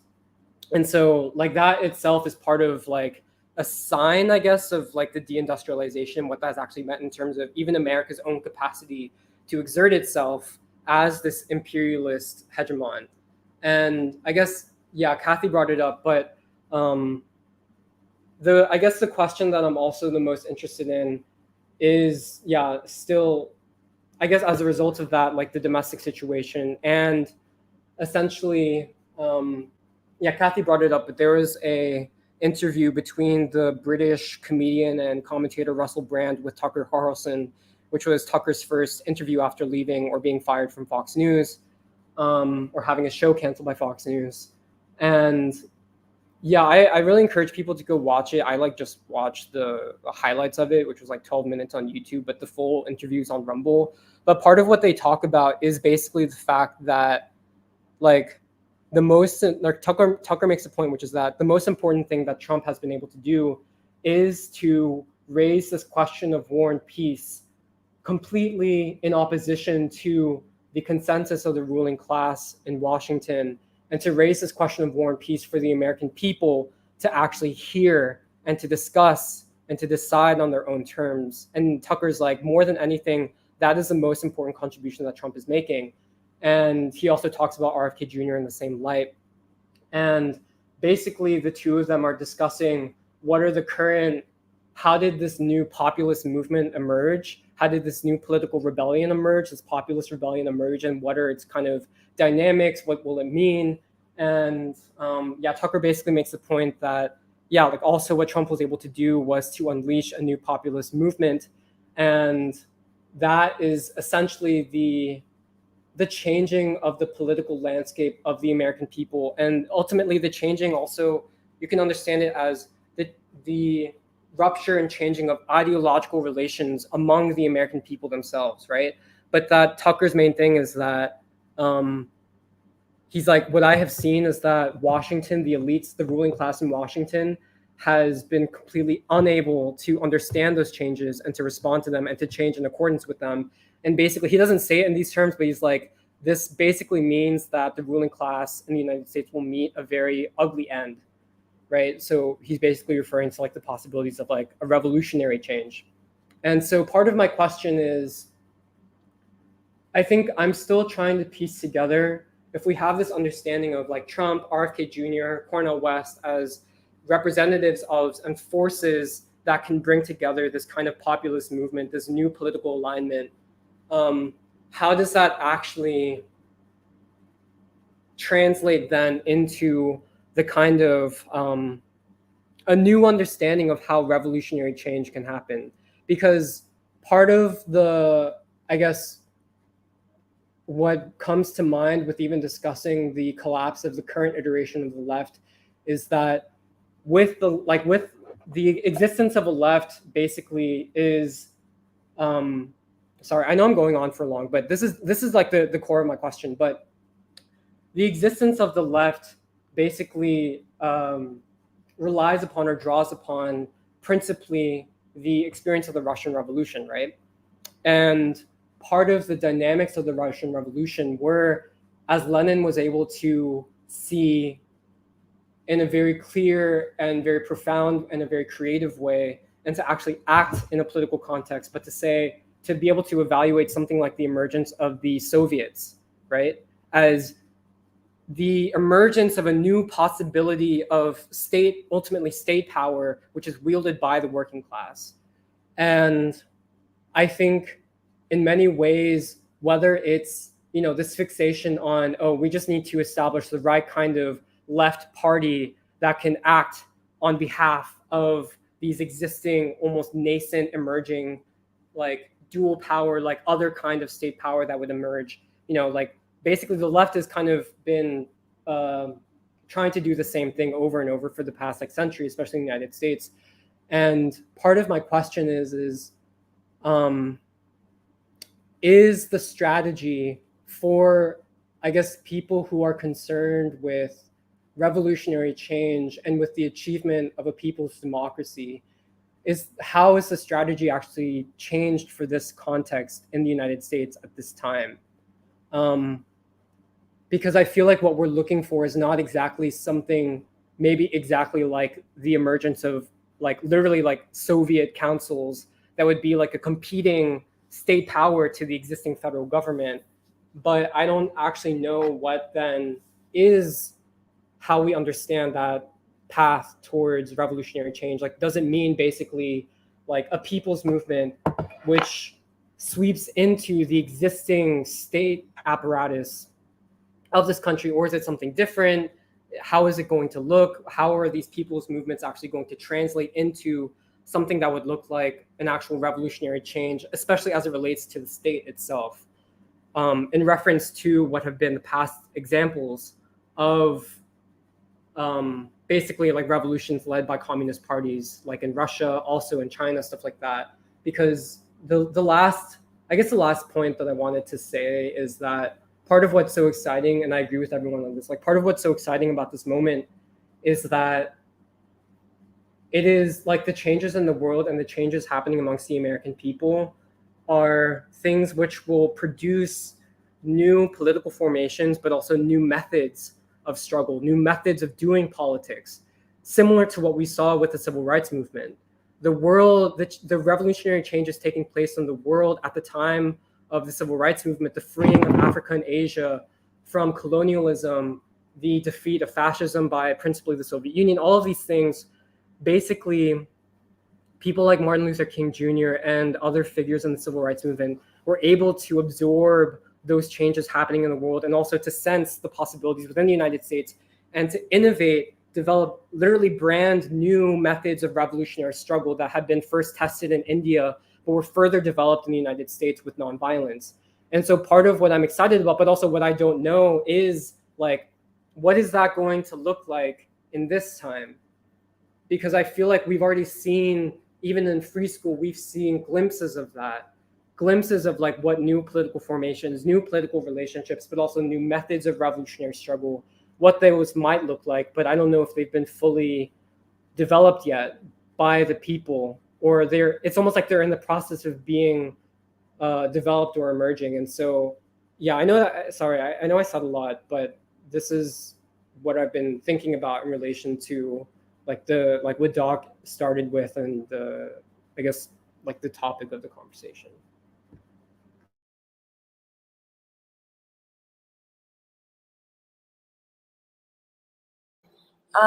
Yeah, because to your point, Jeremiah, and like I'm not gonna say a lot. It's not, but Martin Luther King is really important. Like after him, the American people will ultimately change forever. And like I think this populist movement or that phrasing that Russell and Tucker were pointing out, whether that be because of Trump or not, it's essentially tied to King ultimately. Interesting, yes, and because of King, because like when you were speaking, Jeremiah, there was wind like when you were talking about the civil rights movement. Like it meant something that that King understood how to use the nonviolence in a philosophical, scientific, and as a tool for democratic struggle. It was significant. And like to what Dr. Yoder said, like somebody does need to emerge kind of like at this time. But there that win that you're talking about, Jeremiah, that is I think is like the question, or like why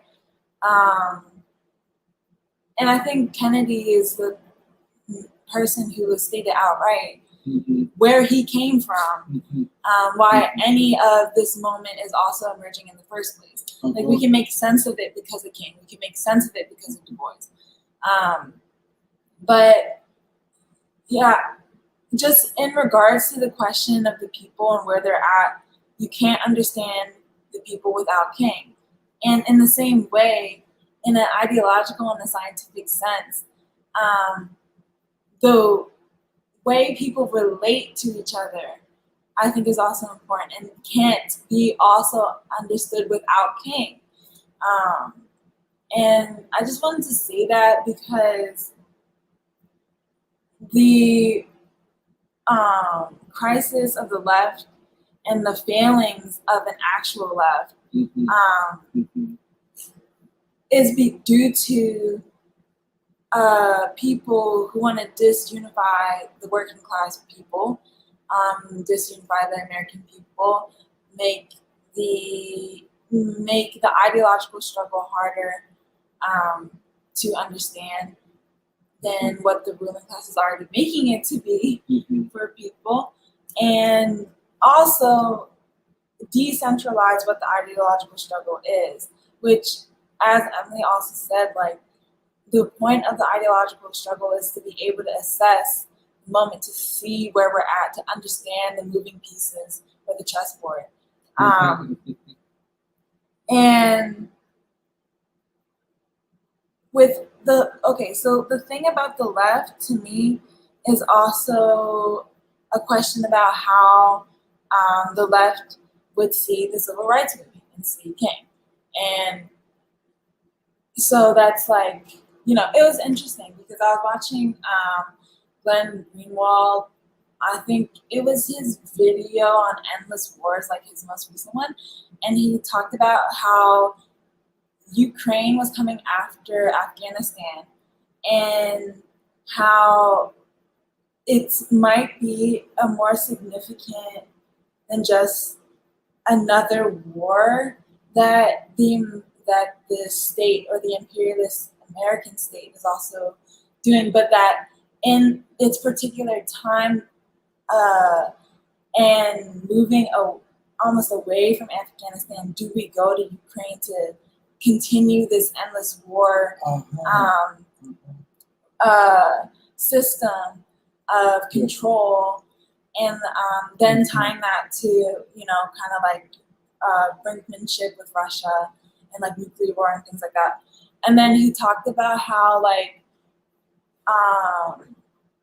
the way in which one criticizes war dictates how the ruling class treats you.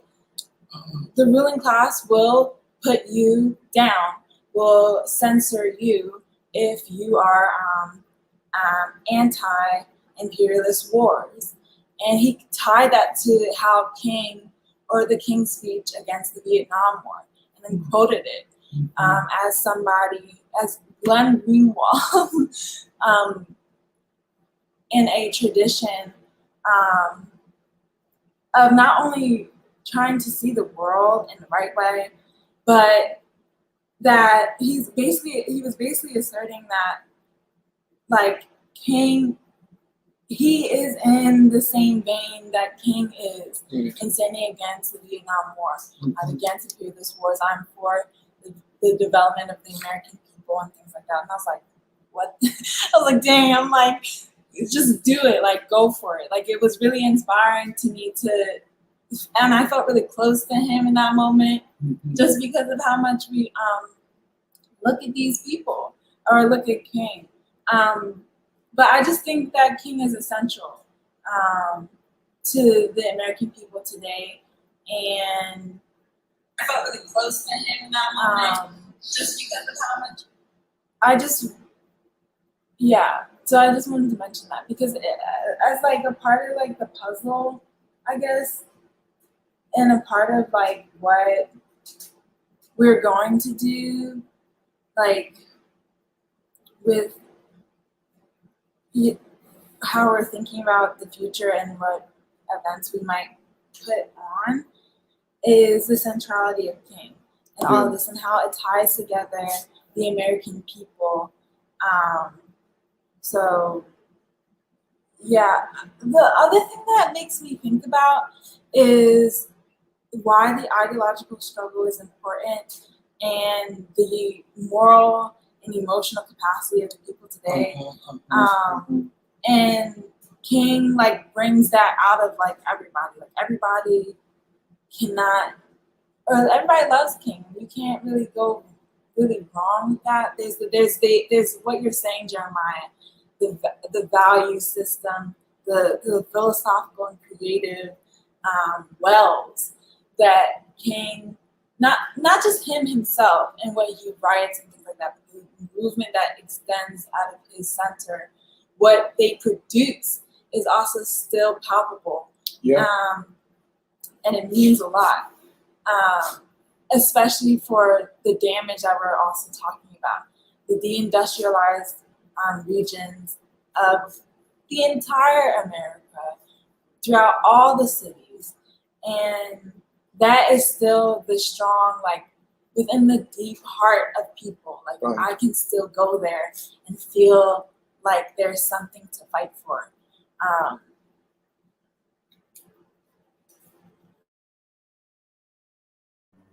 There are a lot of comments. It's actually very exciting. So if it's okay, I'd like to read some of them. So I think directly related to that, Catherine Blunt had commented, did King anticipate and speak to this existential crisis, then leave us with such powerful visions as a single garment of destiny, beloved community, and the world house, all of which resonate with and give the people hope in the US and in the world.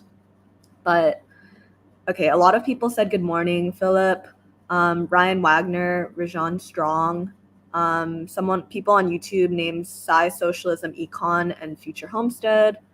And okay, I'm just gonna go sort of in order. So Ryan Wagner says, many of the real evils behind the system we live under can be found in the extremely wealthy tax haven microstates in Europe, such as Malta, Andorra, Liechtenstein, Monaco, Vatican City, San Marino. And in these places, wealth is concentrated and diverted to an undemocratic monarchical system of governance. So interesting times ahead, to say the least.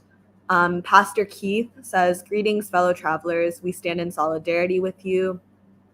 Danny, when we were talking about Martin Wolf, he says the problem with Martin Wolf, and this is not a minor problem, is that his view about deindustrialization is liberal. He sees it as a policy error or a sin, and that it's not due to like technological replacement or deskilling, which has always existed, but because society can't capture the potential sense of motion. And so I think Danny's saying that like this process produces inequality because social relations aren't adequate and people suffer from it. And so it should not be treated as like just a policy to be solved, but I think more of like a social or like existential philosophical question. And so the point of recognizing this contradiction is so that we don't just replace one elite with another elite and preserve the contradiction in a different form, starting this all over again, which I think is kind of like another way of saying like maintaining the same equilibrium of relations, but just changing the form.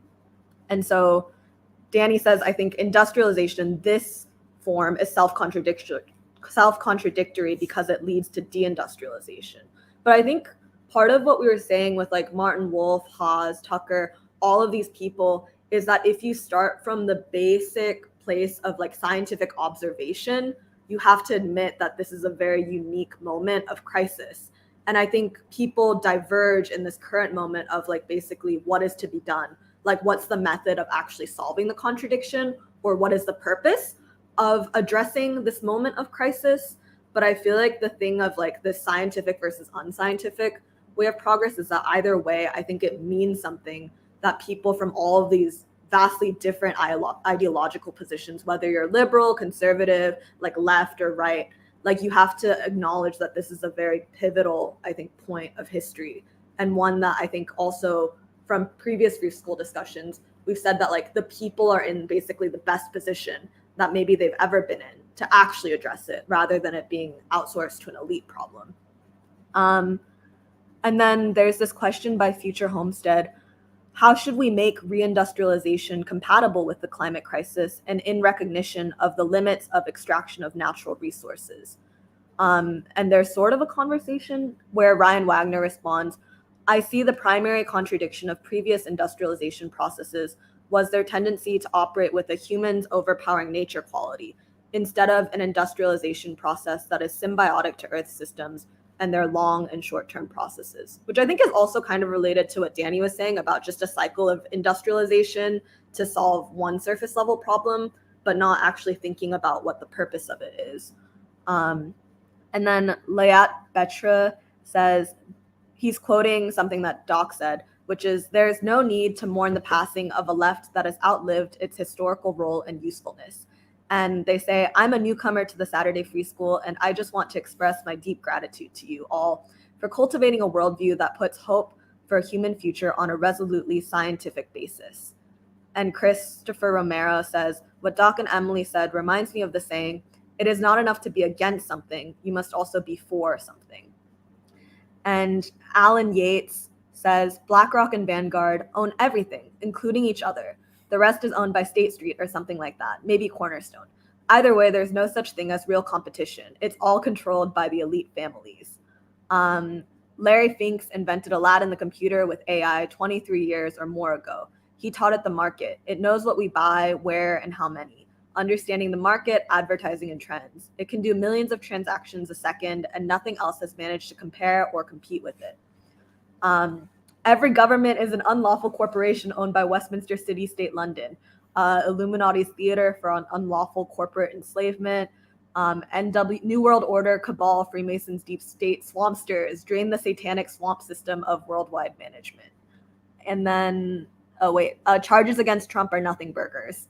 Basically, that if there was actually anything real, that they would have used it long ago. But instead, they basically incriminated themselves with like this fake Russian collusion story. And that by doing that, they are basically traitors to the people. Philip has a long comment where he says I think he doesn't fully agree with what we were saying about Trump, that the critique of Trump as a neo-fascist comes from the fact that his supporters emerged from a right-wing mobilization that appeared shortly after the election of Obama, and that Philip thinks that Trump people are just downwardly mobile or economically aggravated middle-class petty bourgeois voters who are afraid that their material conditions will be adversely affected on several fronts. I'm just going to summarize, but one is like the rising national debt, and then the right-wing propaganda's equivalence of housing and state budgets, and then two, this idea that raising rates is necessary to stem inflation. So that means like manipulating unemployment for the value of the dollar. And that three, increased education amongst minorities and young people creates job competition. And so let's see. Young people have more global knowledge than Gen X and boomers, whose worldview has been really shaped by this period of Pax Americana and the Cold War. And so because of that, Philip is saying that I think the older generations feel threatened by multipolarity, the refugee crisis, and the rise of developing nations. And so basically, I think it's the same thing that he's been saying in previous weeks, that both ruling parties are invested in the status quo and do not want dollar hegemony to be threatened, because if this new world order or this change to address the domestic and global crisis fundamentally, I think, requires challenging dollar hegemony and actually like transforming the country. This is just very long. Oh, okay. So the US, like what he's saying, I think in summary, is that the US now has to make a choice between dumping the empire and saving its economy, or saving the empire and losing the United States. And so the Europeans have already made those choices, but that many and like the establishment ruling elite are threatened by those possibilities. Sorry, that was really long. And then there's sort of a conversation happening within Well, can I just say something? Mm-hmm. I just think, because I think it's related to Phil's point, is I feel like it's just important to say that I feel like the political rebellion we're seeing has gone beyond just economic unhappiness. Like, I feel like that's just an important thing to say, because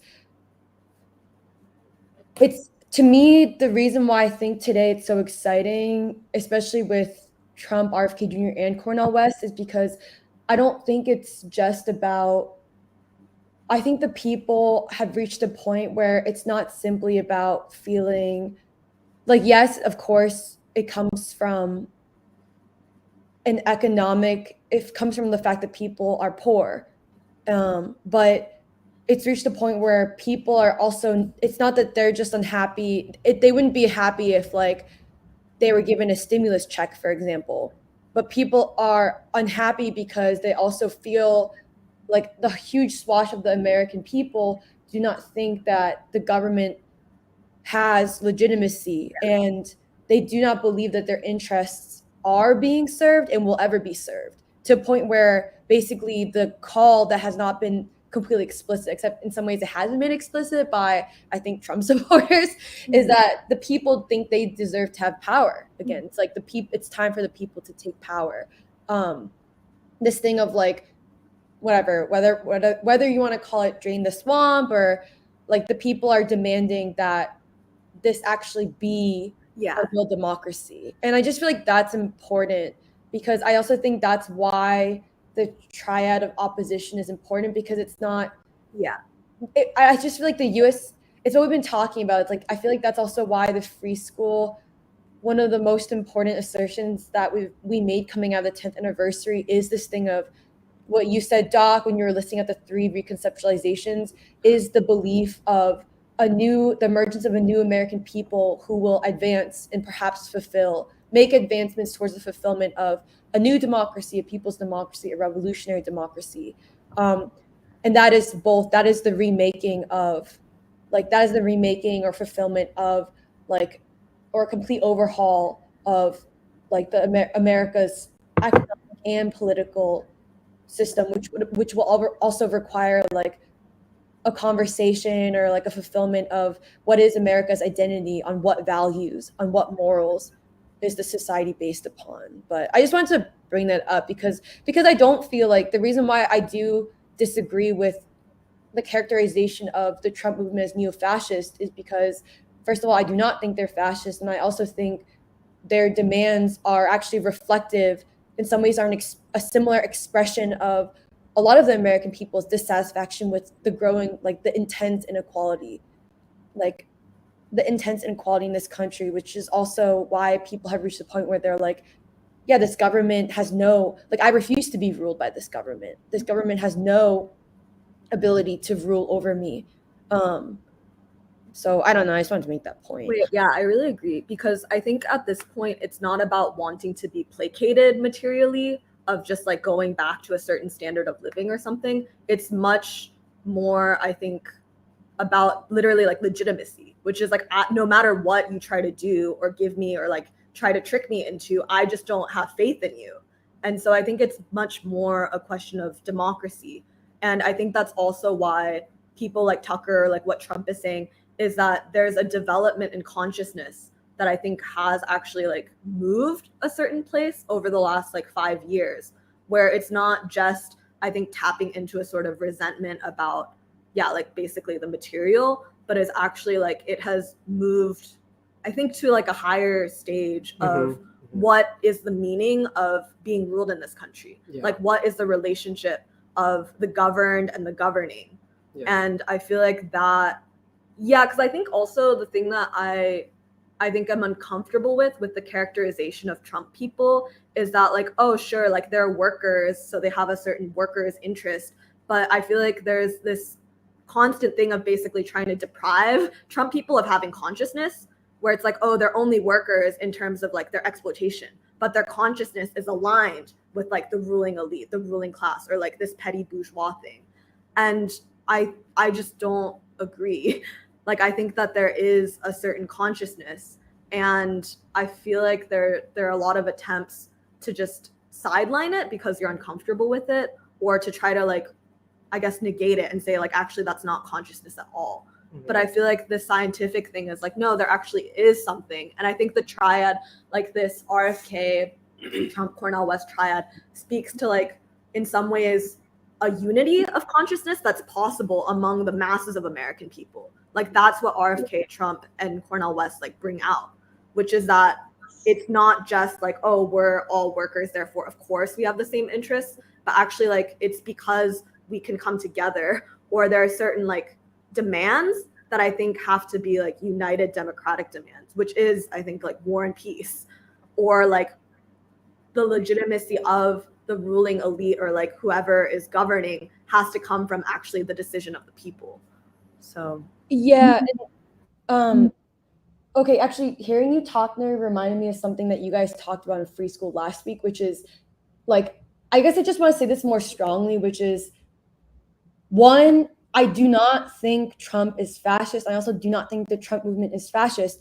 And like we were saying earlier, if you analyze it scientifically, actually what Trump's movement what it represents and what it is it was the first, if anything, the first oppositional force to what is a fascist government or fascist regime, or whatever you want to call it, the ruling elite. But also the second thing is, what I want to say more strongly, which I do think was the part of your introduction, Doc, that got me really excited, is continuing our conversation about this triad of opposition is you really have to, first of all, you really have to give credit to this triad of opposition. But above all, people actually need to put some respect on Trump's name, because he was the first person to connect maybe people's material discontent or even people's discontent to the possibility of a broader democratic movement. If there's any question about it. And I think you really have to you have to give him some credit, because he was the first person who also, like Tucker said, and what Nuri just said, connected people's disillusionment, disenchantment, and dissatisfaction and anger to a movement against a war, like a war-hungry ruling elite, and the possibility of a democratic movement, one that connects people back to the possibility of taking ownership and taking power of the state. And like we said, that's also why this moment is even more important, because you don't just have Trump now. You have RFK Jr. and Cornel West, who are starting to, and like, I think RFK Jr. more successfully, and I hope Cornel West does it more, but you have two other people who are also in their own arenas connecting people's unhappiness and anger to this broader movement for this broader democratic movement. And I think that's the key. Yeah. Yeah. Yeah.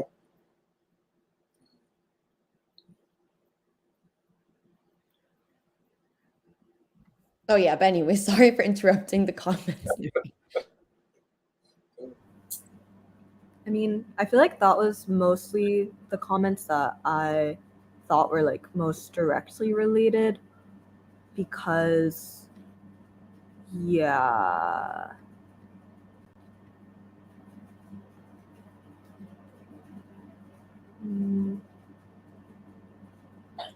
Yes.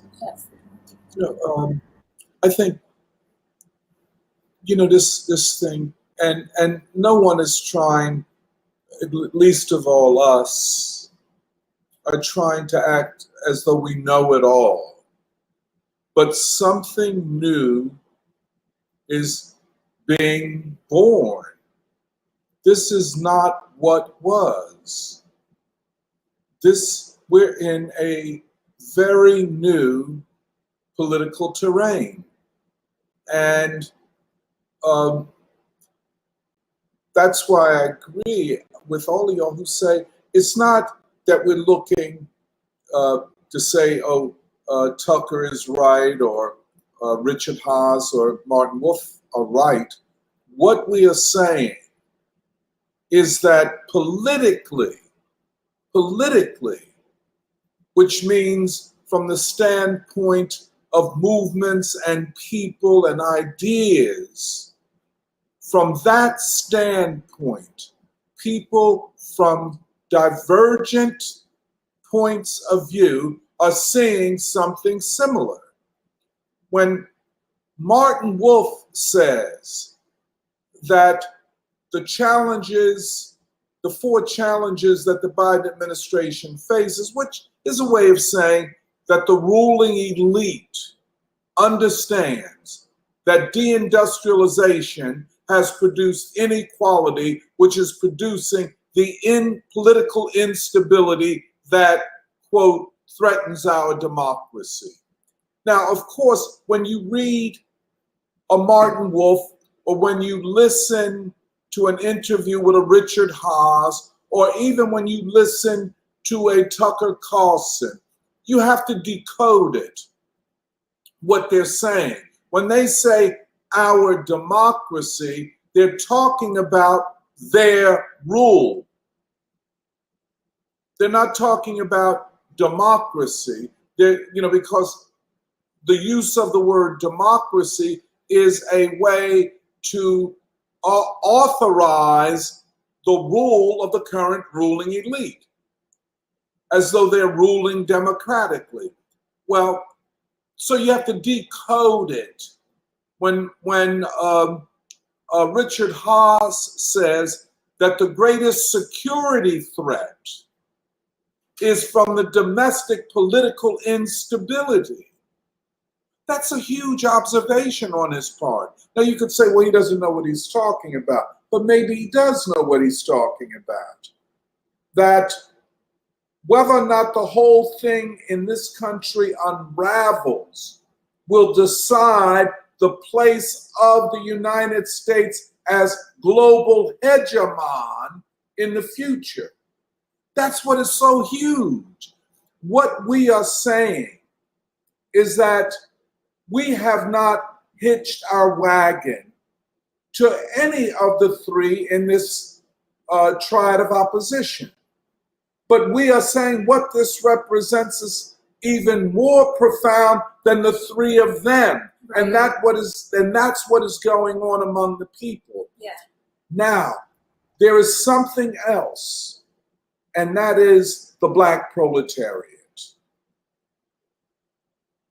And here, I'm thinking about what Serafina was saying about, Robert Kennedy understanding what Carlson didn't, that it all goes back not to Trump, but to King.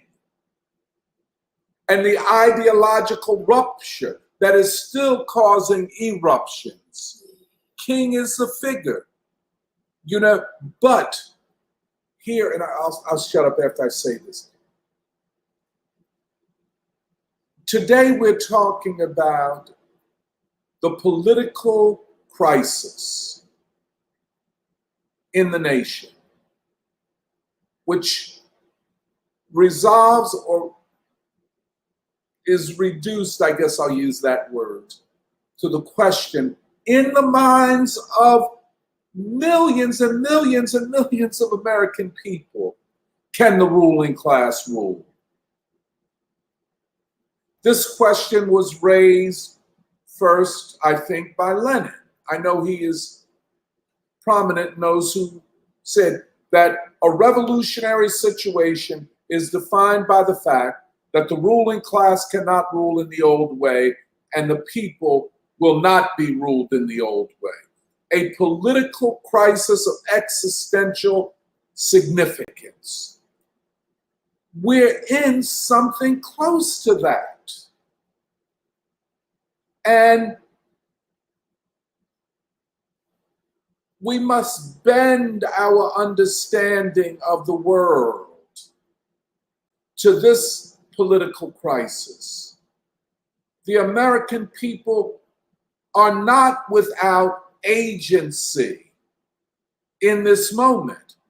What they do will decide, in many respects, the fate of world humanity.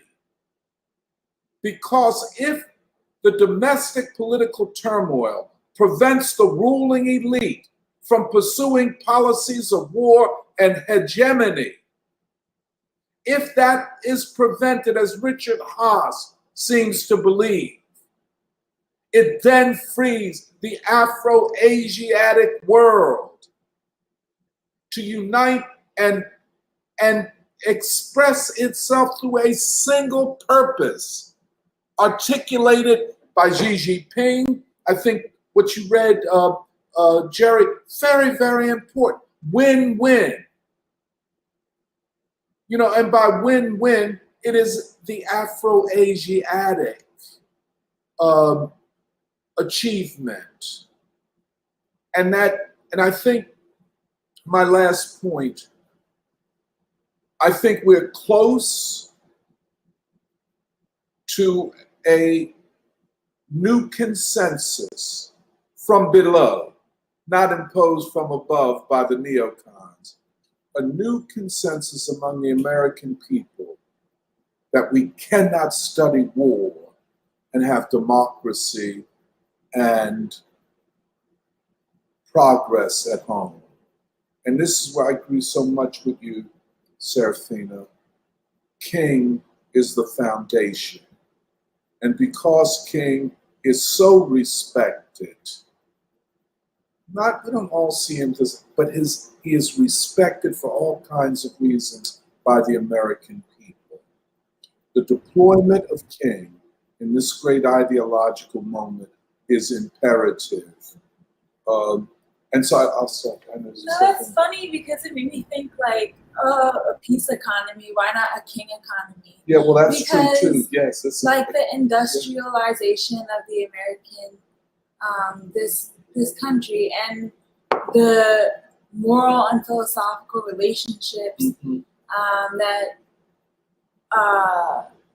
people can have, the ideas that can be produced, a constitution, or like that whole question about the Constitution, like what actual Constitution can be used, and under what basis would that all be made?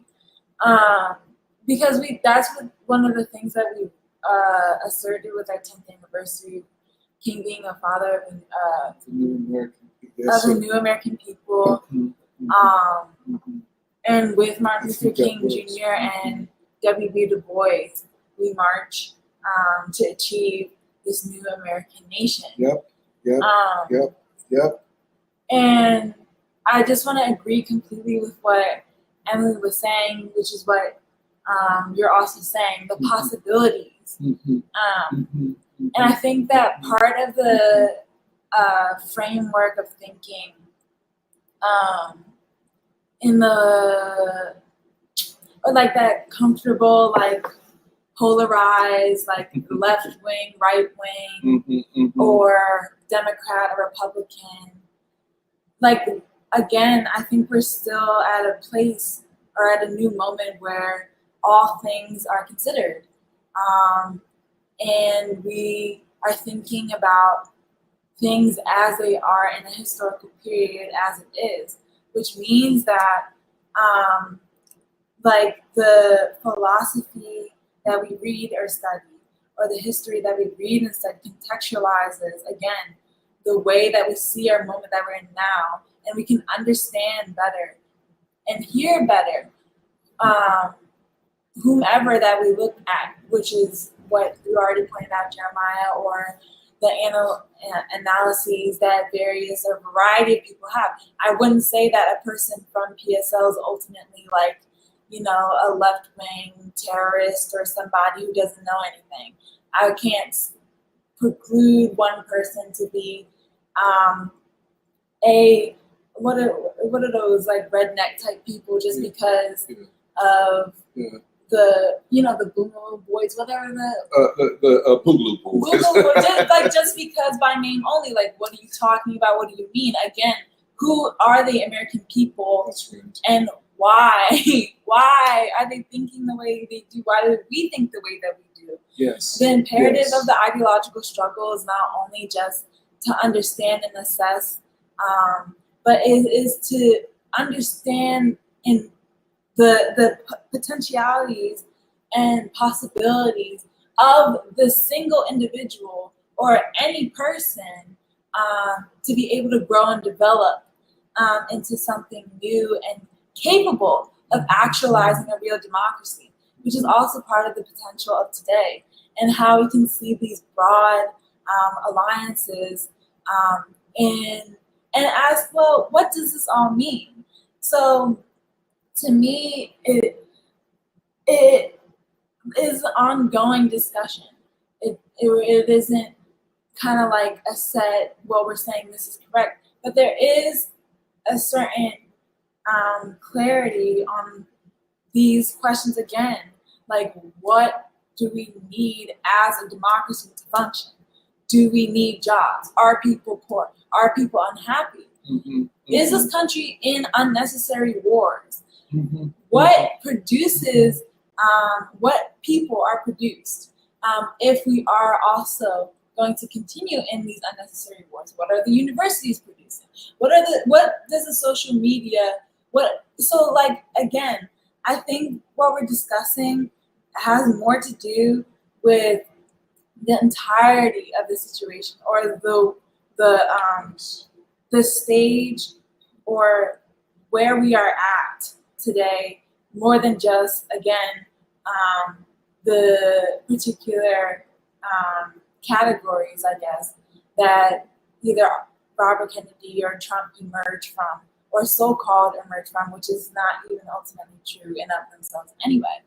So when you say so-called, like the meaning, like, okay, you can say Trump is from the Republican Party. Its category of a Republican can be like a right winger that, you know, is racist. But what what is the right wing? What is the left wing? Yeah. Is that one person who is a right wing ultimately racist? And if not, why? And because of what historical situation does the right wing not be racist? Yeah. And yeah, that's the thing. Like, there's a lot of funny and irony. Yes, it's no question. In a situation like today, because we're in so much of a flux and a transitional period. That's right. But that's also the beauty that we're pulling forward, or that Doc also mentioned, with like these universities. Okay, you can say, or even like the Afro pessimists, like all those that point that you're trying to make. Yes, they did have some type of sway at a certain, maybe a 5-year period, but today, what are the categories of thinking? What actually makes sense to how one or any of us could see the future? And that's why, again, well, what do we need? Do we need Hegel? Do we need King? Do we need Du Bois? And yeah, I guess, again, it provides a way to talk about, or it's almost like, Doc, when you talk about like going into Lincoln and like being in an environment where you can actually get work done. Like, more times than not, and maybe I would just speak for myself, I'll be surprised how much space is made available today, or maybe that's what I would say today. Or maybe it's also because I'm just in the free school and I could just think clearly or think more freely to myself. But alongside the ideological struggle, then without the ideological struggle. So I just want to highlight how the ideological struggle is always important. It's always something that I go to. But it also means that when we are in this conversation, we're not saying that one is bad or you're wrong and putting somebody down and whatever, but that we're also allowing for more space for this new American people that already is emerging and has existed for some time already, to converse with one another and get to know each other again. Yeah, Harry? Oh, sorry, you can go ahead. Okay. Oh yeah, man. When you have a Martin Wolf and the Haas guy, when the ruling elite, the people that are responsible for what the problems that we're having, are saying, "Man, we're having a hard time holding it together. I don't think we're gonna be able to do this any longer." You should be like, "Oh man, let's go. Let's get up. Let's do this." That's quite exciting, man. And the beautiful thing is, we're not even proceeding from that. We're not reacting to their little white flag or cry for help.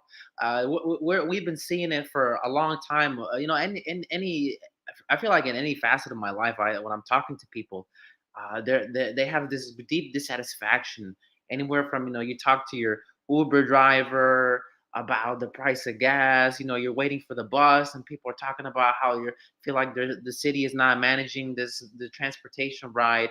People, from local high school, saying their education is garbage. Their kids are messed up. At the highest level, I guess, our university fellows who say this education is failing me and I'm depressed. And people from so many angles of life are find that what is the life that has been laid out for them, what's currently possible, is unacceptable, and will not tolerate it any longer. When you have these two together, like, oh man, anything's possible, everything's possible. And I completely agree with Emily of the genius of Trump, of being able to take all these different sectors of society that have felt this great dissatisfaction and direct it towards a common cause, and identify a principal source of obstruction, an obstacle to a better future, namely the ruling elite. And it reminds me a little bit of, I remember when we read Russian America. What's the name of the president who had the New Deal? I have a really bad specific memory. Franklin Roosevelt. Yeah. Franklin Roosevelt. Uh, uh, Du Bois talked about him as being able to answer the cries of the people, and as great as uh, uh, he wasn't everything that the people needed. And so, we have a lot of respect for Trump and JFK. But we're not going to say that that they can solve everything that the people need. But they're certainly taking us to a next stage.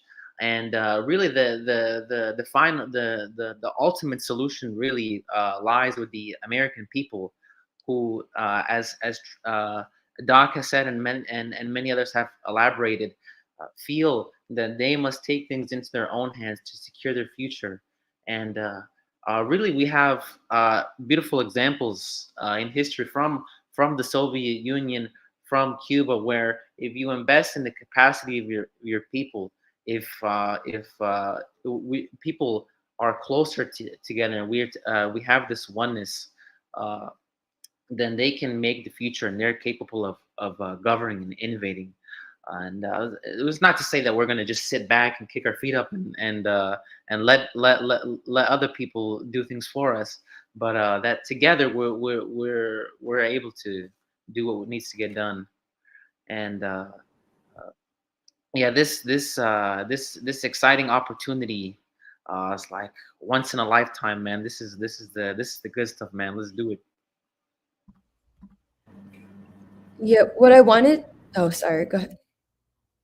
Well, I wasn't sure what you were gonna talk about, Per, but I wanted to talk about I know I went up sorry, I used the restroom when Doc and Serafina were talking about King, but I think it's related to what you're saying to Eddie, but I think when Nuri, you read out Catherine's comment about King, um, and then Serafina Doc in some ways brought up King again about how necessary King will be and for the future. I did think a lot about Catherine's question about did King anticipate and speak to this existential crisis and left us with powerful visions like a single garment of destiny, beloved communion in the world house, which resonate with and give the people hope in the US and the world. Actually, something I do think that maybe sometimes I forget, but Doc, you and Serafina bring up a lot, and I think it is important. And in some ways, you were also bringing up Jeremiah with like new methods of politics. Is I do think King will also be important, and even like as we do a year of Baldwin, I think King will be important in answering the question of the future of the American people, but also the world in a reconstitution. Because I think what King also addresses with those visions is not just this message of like, okay, there's a crisis and we have rebellion, but what does it mean to come together? Like, I feel like King, like this whole, and like you hear it in the music, right? The music of the working class, the Black proletariat, in like, the soul music, R&B, like all the music you show us, Doc, of this thing of like, we can make a way, or let's come together. And you always talk about how it's healing music, but I actually appreciated Catherine bringing up her question of, well, what about King's visions for this moment? Because something I think that will be important, and I do think we, in some ways, maybe we don't talk about it, but we do have to watch out for with Trump and RFK Jr. and Cornel West, is who also has their eyes on healing the nation, if that makes sense. Like, because I do think this thing about like there is this thing of political rebellion, but I also think like we the free school, when we talk about a positive vision in the future and how important King is, and what Serafina you reminded about, like that third point of with Du Bois and King we march to achieve our nation, is it's like this question of what does it mean to come together, like what will be the basis of like the relationships of human beings in America. Because, and I think that's a world, in some ways, a world question. Because last night, when like some of us have been playing squash, but last night Samir said something interesting about France, where he was like, well, because I don't actually know much about the protests in France, and especially with like all the refugees, and but Samir was like, actually, you can think about it in some ways. What's happening in France um, is interesting because Europe has never had a civil rights movement, and Europe has never had to in its history deal with like these fundamental human relations where the color line, it's not just like the color line is the color line, but it's what we were saying about what happens when you now live in a world where America has exported certain contradictions, which has also caused, like, in some ways, a world the world now has to face something that America has already struggled with or had to like try to reconcile, which is the color line, but also like you have a society that's not so, what's the word, homogenous. Like new relations must be built.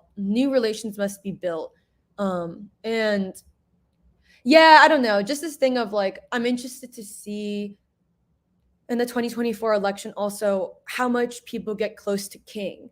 Because I do think what's positive about Cornel West is how much he makes it explicit, like how much he's searching to be in the tradition of King. But I think he's still working it out. And then you also see RFK Jr. try to work out what it means to come from King. But I also think in some ways Trump, it's a different language, but he's also reaching a point where he's going to have to like maybe even explicitly talk about King. Because in some ways Trump, the way he insists that he will not betray, he will do his best to not betray ordinary people despite everything. In some ways he is reaching a place where he has to also go back to King, like a single garment of destiny. Like if you're going to take a stance against the war in Ukraine, or if you're going to take a stance against like world competition, like the way that Trump says, well, I think Putin and Xi Jinping are smart people, inherently you're going to have to come back to King's stance on the Vietnam War, which is what we do abroad has repercussions in America. And like the rising inequality in America is violent.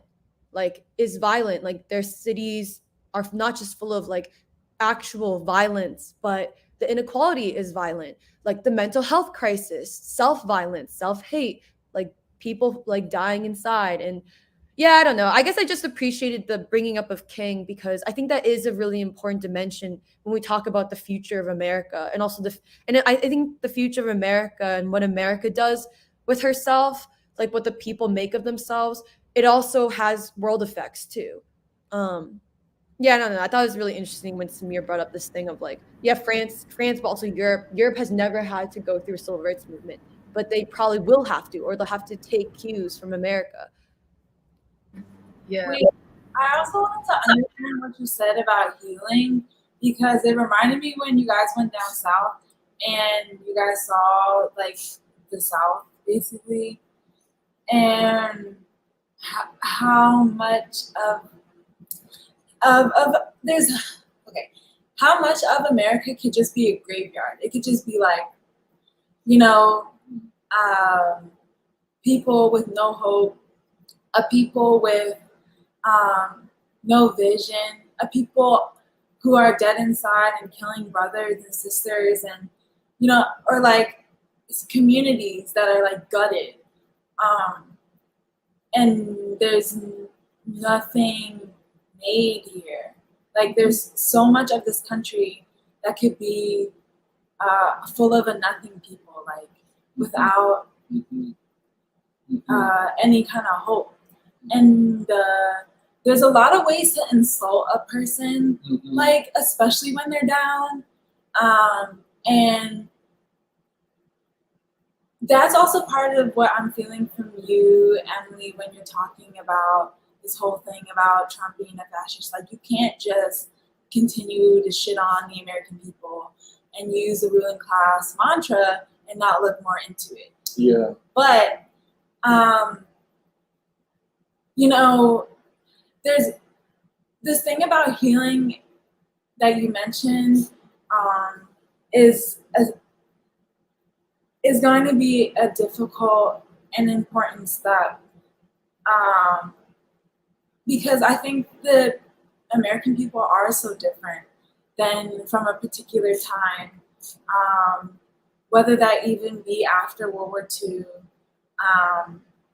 and either it's just like you can just say it's because of deindustrialization. I don't think that's true either. You have to talk about the assassination attempts and the coup d'etats that happened to the American people and the revolutionary movement here. You have to also recognize that the revolutionary movement of the 20th century was our inheritance, and the decapitalization, or to be able to not learn about them at all and raise a new generation of people without that understanding, whether that be scientific, philosophical, or historical, to completely eradicate any knowledge on them at all is an insult, and it is another type of Holocaust in of itself.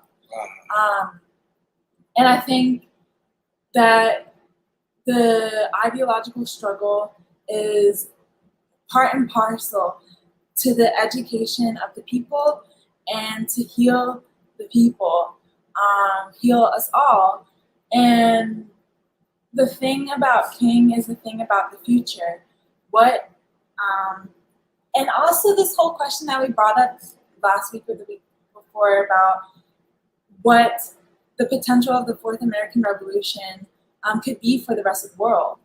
And, being a part of the future, being able to see China, being able to see Russia, and also emerge in a way that will help the world actually move forward instead of staying stuck into this weird transition period. And like, it's basically like a child going through puberty and then like wanting to kill themselves because like they're not good enough, or like wanting to like, attempt to say that they're not capable. And I think like, again, this is also why Baldwin would be so important.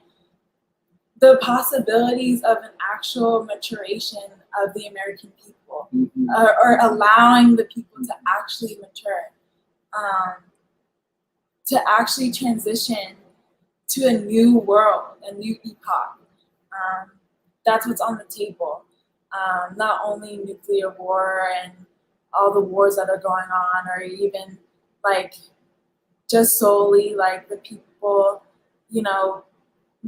just this, it's on the table. This new American people is on the table, and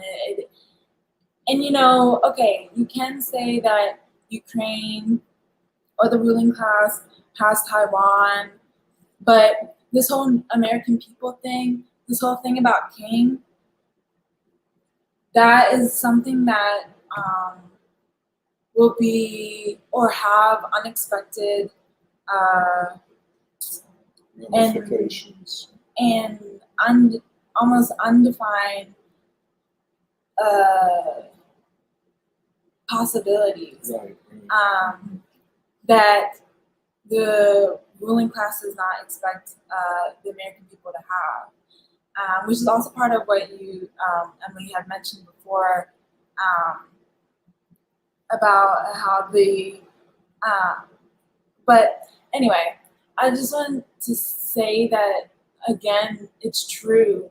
Like, we are at a particular moment, and it has world ramifications, and it comes down to why. And the choices that the people have are all dependent on open and democratic discussions about ideas and about history. So it's always welcoming to be open-minded in that, at that basis.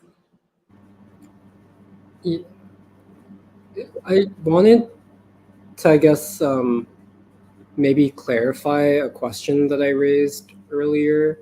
And I don't even know if this is an answerable question, but it relates to what Serafina was saying, and I guess the entire conversation. But part of what I'm curious about is, and maybe like Doc, you can answer, I don't know, but is it too early to conceptualize what it might actually look like for the people to assume power? Because part of the reason why I ask is, like, if you look at the Reconstruction Revolution, the way that it unfolded was very unusual. And it took someone like Du Bois to actually see the kernel of it, the essence of it, which was basically that the Black proletariat was able to basically, one, bring about the destruction of the rule of the planter class in the South, but also to essentially wield an arm of the federal government of the United States to implement a new kind of rule in the South. Like it's almost like a paradoxical, contradictory thing, but it was still the manifestation of what Du Bois calls like the Black proletariat, like the dictatorship of the Black proletariat. Absolutely. And even within the civil rights movement, what I've come to understand about it is exactly what others have been saying, but that it's like it's not just like the movement itself represented something even more than I think many of us have realized, which is the Black proletariat and then broader and broader sections of the American people deciding that they could govern the social relations among themselves on their own terms and not on terms set by the ruling elite. This is the significance of the civil rights movement as a question also of rule, of governance. Yes. Ultimately, segregation and the color line was something that was instituted and implemented and governed by a ruling class. And so, yeah, basically my question is like, is it too early to conceptualize what like actual, like an assuming of state power, an assuming of power by the people would look like? Because I feel like that for me has for a long time been like a huge open-ended, unfilled like question mark. Absolutely. But I don't know. I guess maybe my No, I just say one quickly. You know, I think it is too early to answer in concrete terms that, and I think to try to too quickly answer a question means you get too far into speculation and metaphysics and stuff like that and such. So I think it is, for me, the concrete forms, I emphasize forms, that the transition to a new democracy, a people's democratic system will take. I think it's too early to answer. I will only say this. It could be a very long and drawn out process, or it could be a shorter process. Hopefully the transition will take form in the ways that King thought about it, which unites the people and heals the people in the process. But do the existing institutions, for example, Congress, the Senate, City Council, state legislature, are they adequate institutions? Or as you suggested, is it necessary to establish alternative institutions? Or will the movements have to operate through both? Obviously, there are people who would, because they're into electoral politics, prefer that. There are other people who have given up on all of the institutions of bourgeois democracy and would prefer alternatives. So I think in this process of transition, there's so many options. And I think the way we in the free school look at things, the science and art of revolutionary activity is what is going to be important. And I would say a lot of things, we have to cross that bridge when we get to it.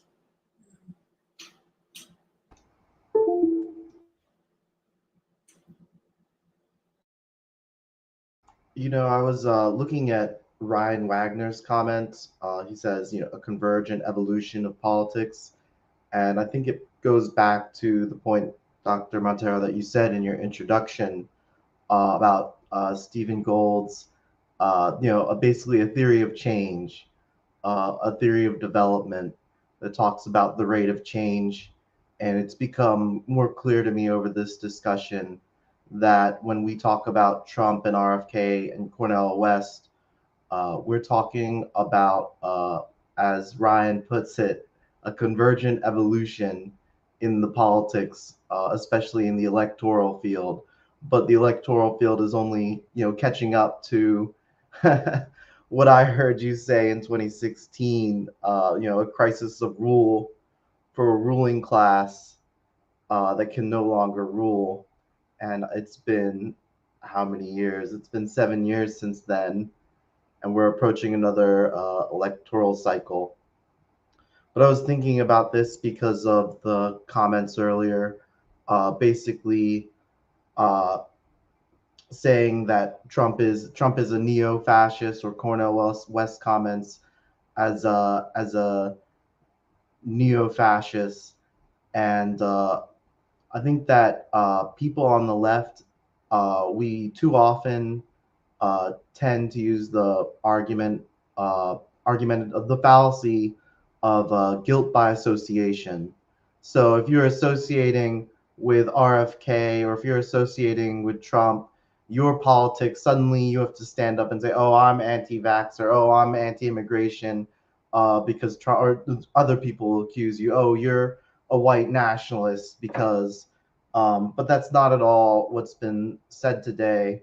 Rather, this has been, a scientific investigation in the development of the politics of the people, and the development of an idea, essentially the civil rights idea, which is an idea that goes even further back to the American Revolution. All men were created equal, and this is the struggle, essentially. But I used to think that Donald Trump was a split in the ruling class, but something I could never resolve was the World Economic Forum, and they had one segment where the moderator said, "Never before have the elites been more united in purpose," and that has coalesced around the Democratic Party. Never have there been tighter relationship between the FBI, the CIA, the Department of Homeland Security, and all the other 27 acronym institutions, and the Democratic Party. In fact, so many people running in the last election, in the midterms, were former DOD. And this is, what Emily said about, like, actually the Trump movement, and Trump himself is the first and the primary emergent force against this coalescence. And that's changed my mind on whether or not Trump is a split from the ruling class, or he's something separate, totally.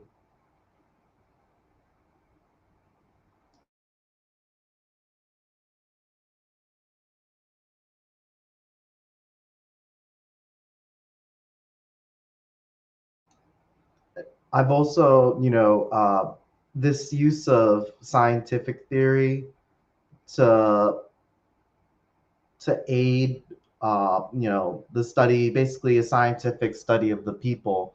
I've also been thinking about other scientific, theories that apply to sociology as well. And in mechanical physics, something we've noticed is when objects are too big, the laws of mechanical, too big or too small, the laws of mechanical physics no longer apply to them, because they're on the extremes. And mechanical physics was essentially developed to deal with earthly objects. Um, and that reminded me, dealing with a group of people, or dealing with one person, violence might be the most effective option. But when you're dealing with the teeming masses of people, the rules and the laws have changed. And it's like what Tolstoy told to Tagore, or maybe it was Gandhi, what's going on with the Indian people, that you outnumber the British, and yet you're still being colonized by them. Clearly it's not a physical problem. Clearly, if the lines were so clear, the ruling class is so small that we could all storm the castle and execute them all, Winter Palace style. Um, but the laws are different. It's as Danny said, you can't just replace the elite with the elite. We can't just use the same social rules and laws that worked during feudalism or worked during colonial capitalism. We have to reevaluate scientifically where we are today. I think that nonviolence does, propose, it is a better method for changing people if you're interested in performing change with the masses. Yeah. Oh. Okay, I'm just gonna make a quick point, but well, what you said made me think back to something that I wanted to bring up earlier, which is how our conversation was making me think about King's formulation of a revolution of values, which I think he first expresses in his speech against the Vietnam War. And like he talks about how, well, he has this line where he says, a nation that continues year after year to spend more money on military defense than on programs of social uplift is approaching spiritual death, because, end quote. And I wanted to bring that up because I also just wanted to emphasize or assert the point that I do think the Third American Revolution is, how do I say it, like the prevailing or the foundational revolution of the Fourth American Revolution, because that spiritual redemption or that moral redemption, like the healing, and then the healing of the soul of America, but then also this redeeming, this like spiritual maturity, is something that I think the American people are really looking for right now, and also looking for in their leaders. Yeah, because something that King had said in his description of the Montgomery bus boycott was how, first of all, how it spanned a year, but how, I guess, how remarkably people mobilized like for social action when the historic moment came, and how, yeah, people really were ready to like become a part of this democratic movement. And he talked about how people said like, yeah, we were so sick of the status quo, we were so sick of the way things were, being like living in an unjust system. And it brought, like, that made me think about something else that I was thinking about, which was this question of how the will of the American people is expressed. Like, generally, what is the flavor of how the American people express their will, but then also as a prediction or like a proposition of what the revolutionary process might look like going forward. And I say that to say that I do think that the American people are basically looking for like very moral leadership right now. And that, yeah, I can see the same thing happening when like the historic moment comes again, that under the right formulation, like under the right leadership, the right ideas, like the people will move because they're not happy with the way that things are right now. But okay, Purba, yeah. No, I think I was just thinking all of this conversation of King. I agree with everything everybody's saying. That this crisis, which many analysts are accurate in identifying the crisis, but their solution or whatever they come up with as the solution of this crisis in some ways incomplete, because they get sort of stuck in okay, what policy changes can we implement, what laws, whatever. But the answer to it really has to be a new American people. And that's why we talk about King so much. And today's, like, this entire conversation is dedicated to the civil rights movement. And it made me think, when everybody was talking, how would the left today, or all these people who are calling the Trump movement fascist, what would they call King today? You know, in many ways, all of the the talking points that Trump and RFK Jr., which makes them so appealing in this historical moment to us, about peace, about dignity for the worker, about parents being able to control you know the basically having a say in how their children are going to be raised in this country.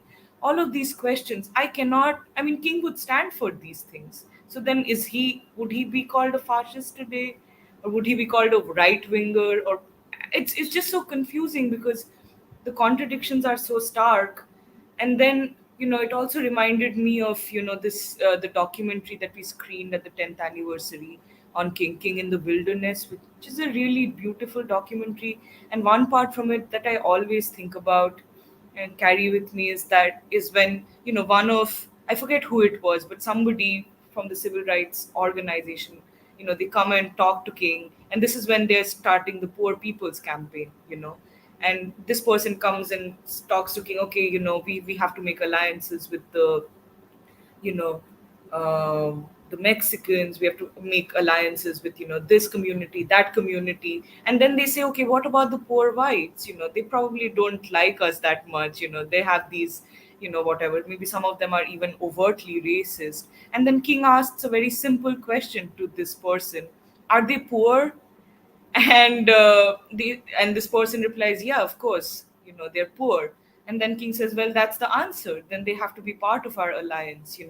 And when I think of that, and then I look at the Trump movement today, um I mean, it's hard to deny that this is a continuation of that consciousness during the civil rights movement, that white and black don't matter that much anymore. It matters about whether you have dignity in this nation, whether you are a full human being, as Paul Robeson would say. And it also made me feel like this whole Trump, the entire movement of the white working class, is probably the first time in American history that the white working class has had to be at the forefront of the struggle for democracy in this country. But then that's also related to the question of the black proletariat having been beaten down and their leaders removed and assassinated in that period beginning in the 70s and all of that. And who did this? Who is responsible for this? It's the same people who would now call the Trump movement fascist. So I just wanted to, I've been thinking about all of this because today's conversation is bringing a lot of things together and consolidating them. And these are just questions that I'm thinking about. I thought a little bit more about Jeremiah's question of the what concrete movement would look like, and then Doc's answer. I'm a relatively straightforward guy. I like these concrete questions as well. And in the meantime, before something like that comes up, I feel that we have some examples of history to look towards that can give somebody straightforward like myself good confidence that these kind of uh, problems can resolve themselves in struggle. So when, for example, at least in the Reconstruction period, uh, you had a Freedmen's Bureau that was looking to figure out what to do with all of these I guess, new freedmen that had freed themselves. And the problem initially was just more of a like almost like responding to humanitarian crisis, and then all of a sudden morphed itself to like a whole new government, a freer government. I wish we were in the Freedmen's Bureau of the United States today instead of the Republican and the Democratic Party, But that's beside the point. Uh, and I guess in the third American Revolution, I guess you had a Southern Christian Leadership Conference that initially came together to for maybe certain specific issues related to the civil rights movement, but morphed into this nationwide movement for struggle for freedom. That I guess I'd also like to be in a Southern Christian Leadership Conference today instead. Uh, and yeah, I think this kind of stuff gets resolved in practice. And I guess the most concrete that I can think of is maybe we'll be in the fruit of Islam, states of America, or something of that sort. Uh, yeah.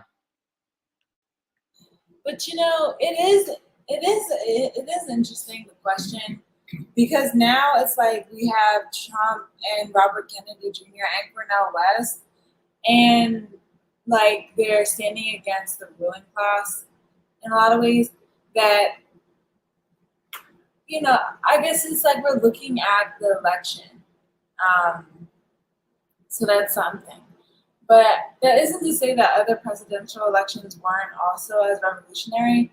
But I guess we're also thinking about this coming election in a new moment that also is emerging. At the same time, the consequences of the election mean more than just the election itself. Yeah. Oh yeah. So the people who are running are definitely representative of new possibilities of the people. And we are just looking at the election, but it is also funny and like kind of new that this election is happening in the way that it is and in the particular time that it's happening. But Yeah.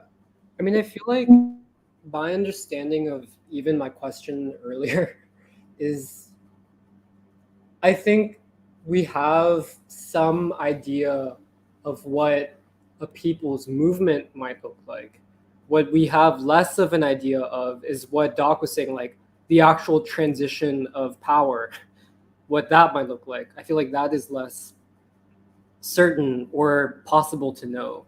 Because I think, yeah, like it's not going to look exactly like the civil rights movement, but even the way that we understand the respective movements that have coalesced around Trump, RFK Jr., and possibly Cornel West, and what they could become is in the spirit of the civil rights movement and what it was able to achieve and how it was formulated and how it developed, in the sense that the exciting possibility of each of these candidacies. And yeah, like I think what's like the significance of the 2024 election is less even like, I feel like less even who wins, but rather the movement that develops and emerges from it, is that you're bringing together all of these different kinds of people together, maybe for the first time, to actually know one another and to be able to know one another on the basis of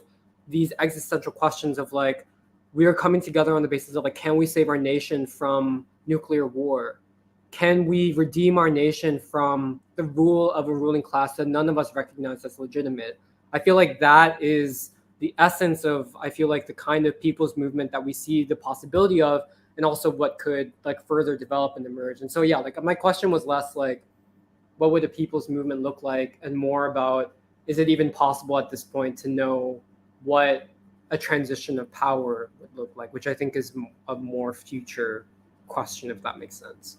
But yeah, I feel like we have a pretty strong blueprint and a strong tradition and legacy of how people's movements emerged in the context of the United States, and also what kind of people's movement is possible given the gains and the achievements of the civil rights movement already, in which you've basically, like, what the civil rights movement made possible was even like, can Black people and white people like even talk to each other? Can they know each other at all in the first place, on a basis which is not just like basically like racial terror or, you know, like white supremacy, like the color line, all those things. And I feel like, yeah, the civil rights movement made it possible for like that to not be the primary like barrier between different groups of people in the United States. And so yeah, I feel like what we're looking towards is like less so the outcome of an election, but more so like coalescing around this election, but more the kind of people's movement that might emerge and how it would develop. Yeah, because something something Doc said earlier that I found also very deep was the point that like taking this is specifically with Cornel West and what could be his contribution, for example, is the point that he could win a lot of votes but not win the people when actually what's important in this moment with the emergence of a democratic movement and connecting the people to that democratic movement is you may not win a lot of votes, but what you could win is the people. And that's actually more significant. Because going off what you're saying, Jeremiah, I also think what's important is, and I guess this is a different way of maybe saying what I was saying earlier, is like using the language of Baldwin, this thing of with the merge of the new American people, there's a new language being born. Like what you were saying about what the civil rights movement did, and that still has to be continued, is for the first time, white people and black people not only had to face each other, but there was a new way of relating to each other. But I think what is even deepened more today, and I actually think this is another way of describing what Tucker was saying, was when he was like, well, what Trump has done is he has reoriented not just the Republican Party to have to talk about war, but also reoriented the American people to like consider, like basically reoriented the American people towards the issue of war and peace. Is in some ways what all three, Cornel West, RFK Jr., and Trump, are now doing is they're giving the American people a new language, a new, like in some ways they're like all like over time like giving a new language or changing or contributing to the birth of a new language that the American people can use to both talk to each other and confront the ruling class, but then also see themselves in the future. Or that's kind of how I'm seeing it. And I kind of think that's actually also helpful in thinking about, like, I don't know, I guess it's helpful for me to even think about my hopes for Cornel West, where I actually think Cornel West has a really big contribution to make, especially in that way, giving the American people, he has, I think, a unique contribution to make in giving the American people, contributing to the birth of a new language. But I don't know. Sometimes I'm just like, I don't know if he sees that fully.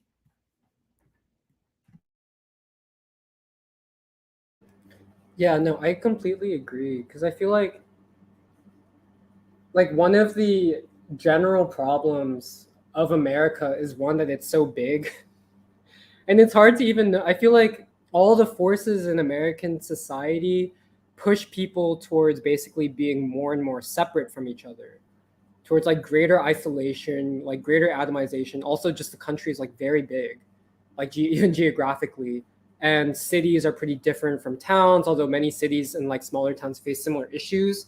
Like exactly what you're saying, part of what is necessary to emerge is exactly like a shared language, a way that people can talk to each other when you've been separated for so long, and everything and all the forces coming from the ruling class are trying to further divide and separate people. What is necessary, yeah, and I totally agree with what you're saying, like what Trump, RFK Jr., Cornel West can respectively give is like tools for like people to come together and to be like, okay, this is what we actually have in common. Like these are actually our shared experiences. And also like what's so beautiful about what the civil rights movement was able to do is that by bringing, yeah, basically like white and black together on a new basis, like it's in each other that people, yeah, like discover their own capacities as human beings. Like they discovered, like it was, yeah, like the discovery of the capacity of the American people to define themselves in a new way and ultimately to govern themselves in a new way, which is part of what has been left incomplete, but what is the possibility of being completed today. And so, yeah, I just really agree with your point about like what these figures can give is, yeah, basically like a new way of people actually relating to each other that actually forges greater unity and greater understanding and actually deepens the capacity of the people by bringing them together. But yeah.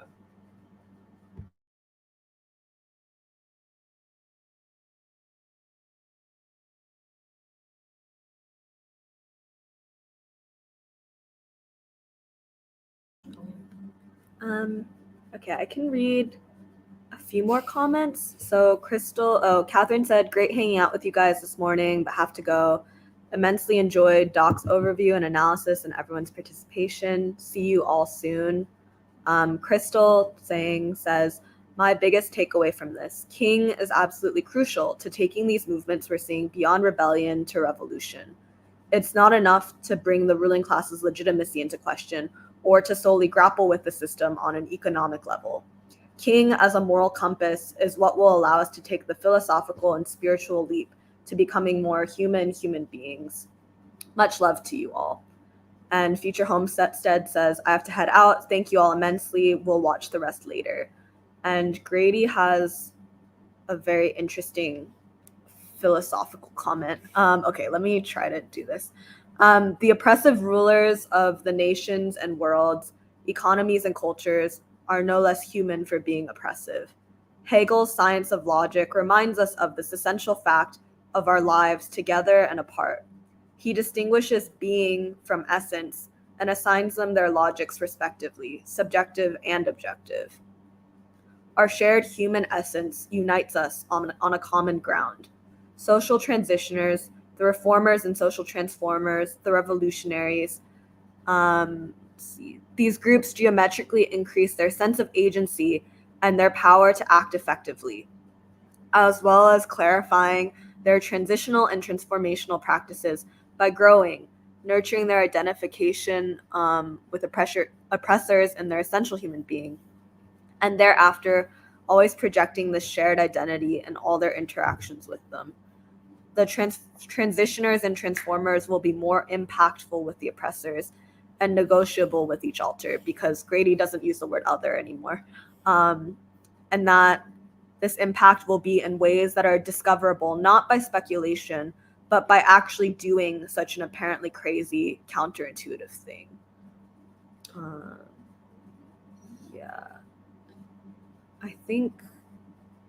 I just think like this thing of like a new language or like new categories, I think is really interesting and important, because I think it relates to this thing of political practice or like new methods that are coming into being. And I think also this distinction between like the idealism or the dogmatism of the left that is basically stuck in like a past conception of like, oh, this is the only way that revolutionary practice is possible, versus I think maybe the slightly messy, not completely fleshed out forms that are emerging, but that basically only through like these actual attempts to like basically reach the people and to unite the people will anything actually be able to like come out of it. And because I think the thing that I'm thinking about most with Grady's comment is like, by actually doing such a seemingly crazy or like very unusual thing is the only way to actually discover the capacities of the American people. Because I think also that kind of goes back to like this Cornel West RFK Jr. thing, where I feel like there's this impulse to criticize, like to basically criticize everything new that comes. And I think it's because people are scared, because you can detect that this is a moment of instability. And I don't think that the sides are completely clear to some people because of all of like the distraction where it's like, oh, like, is it white versus black? Is it like basically like all of these deceptions? But basically like if it is the people versus an outdated system of governance and a corrupt ruling elite, I feel like the sides are clear. But basically like I feel like all of these new emerging forces or like coalitions are basically trying to discover like what are actually the alignments going to be. And I think, I just think there's so much possibility for, I think, unity and then also transformation, like the actual development of a consciousness where, because there are contradictions, that if people are coming together, like they can actually work out those contradictions in a democratic way that will be to the benefit of the people.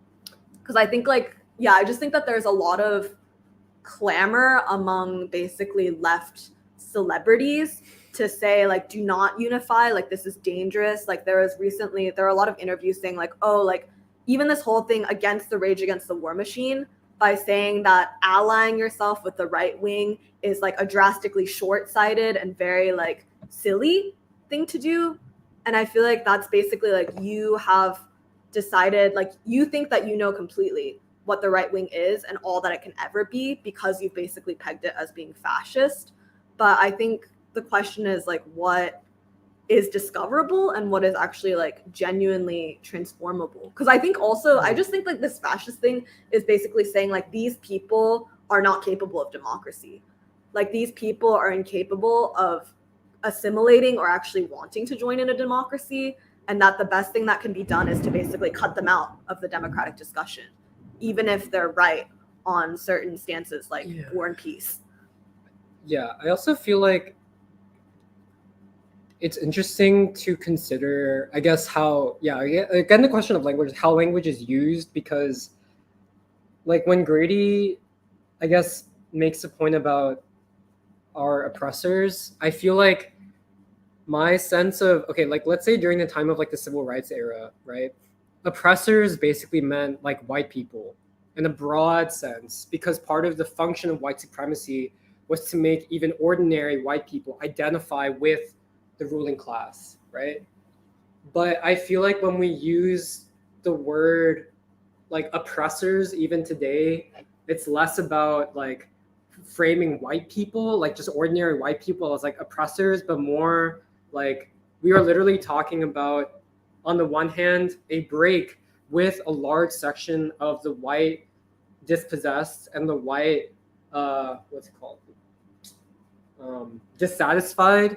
It's like a break from the ruling class. And part of, I think, what has to be redefined in terms of even like a new language is like, can all of these disparate groups in America find each other in basically finding themselves? And I guess the point I'm trying to make is that like to Grady's point, it's like I feel like the task is not for just like all of us to identify ourselves with the ruling class and to find, because it's like the thing is that like we already know who the ruling class is, and we also already know how like this tiny group of elites who basically brought us to the brink of a nuclear annihilation, we also know already how they've dehumanized themselves in that process.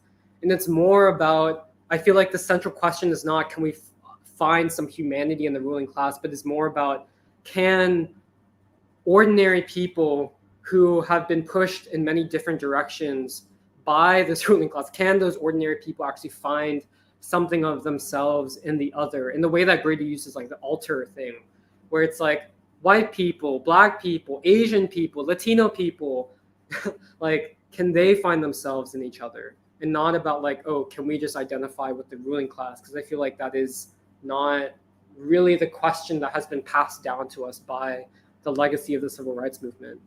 But I don't know if that makes sense.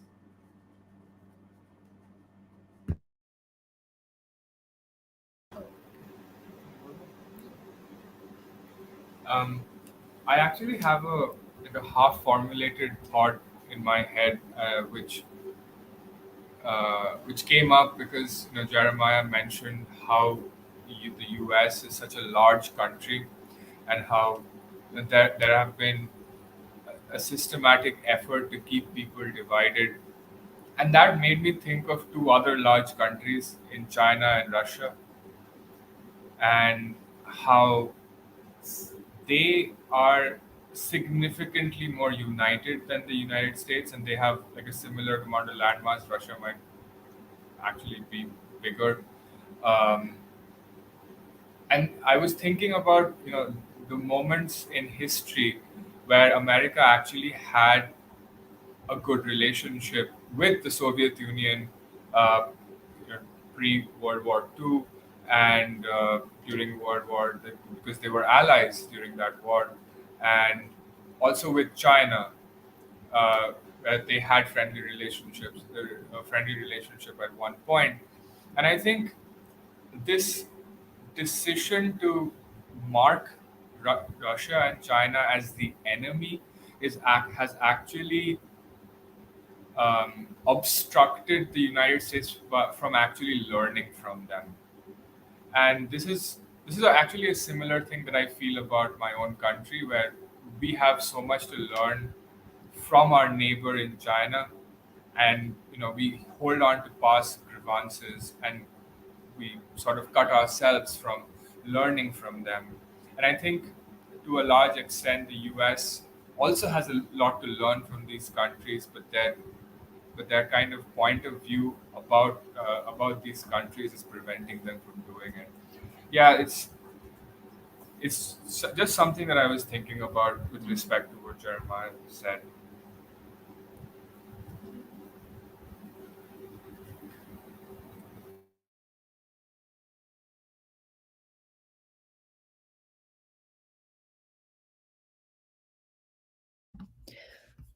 Okay, I'm gonna take people's silence as a natural opportunity to end this week's live stream. It also seems like we're gonna get thunderstorms soon, so but I thought that was a really thorough free school, and I'm excited to actually watch it back to re-listen to your introduction doc, because I think there's actually a lot in there that we didn't totally necessarily discuss. But I'm happy with, I don't know, I'm really happy with where the conversation ended up with the future of the American people and the importance of King in the Third American Revolution, especially in thinking about Baldwin's formulation of marching to achieve our country. But it's always beautiful being with you guys, and I'm excited for next week. Thank you for everyone who participated in the comments. We really appreciate your participation. And I hope everyone stays safe and enjoys their weekend. Bye.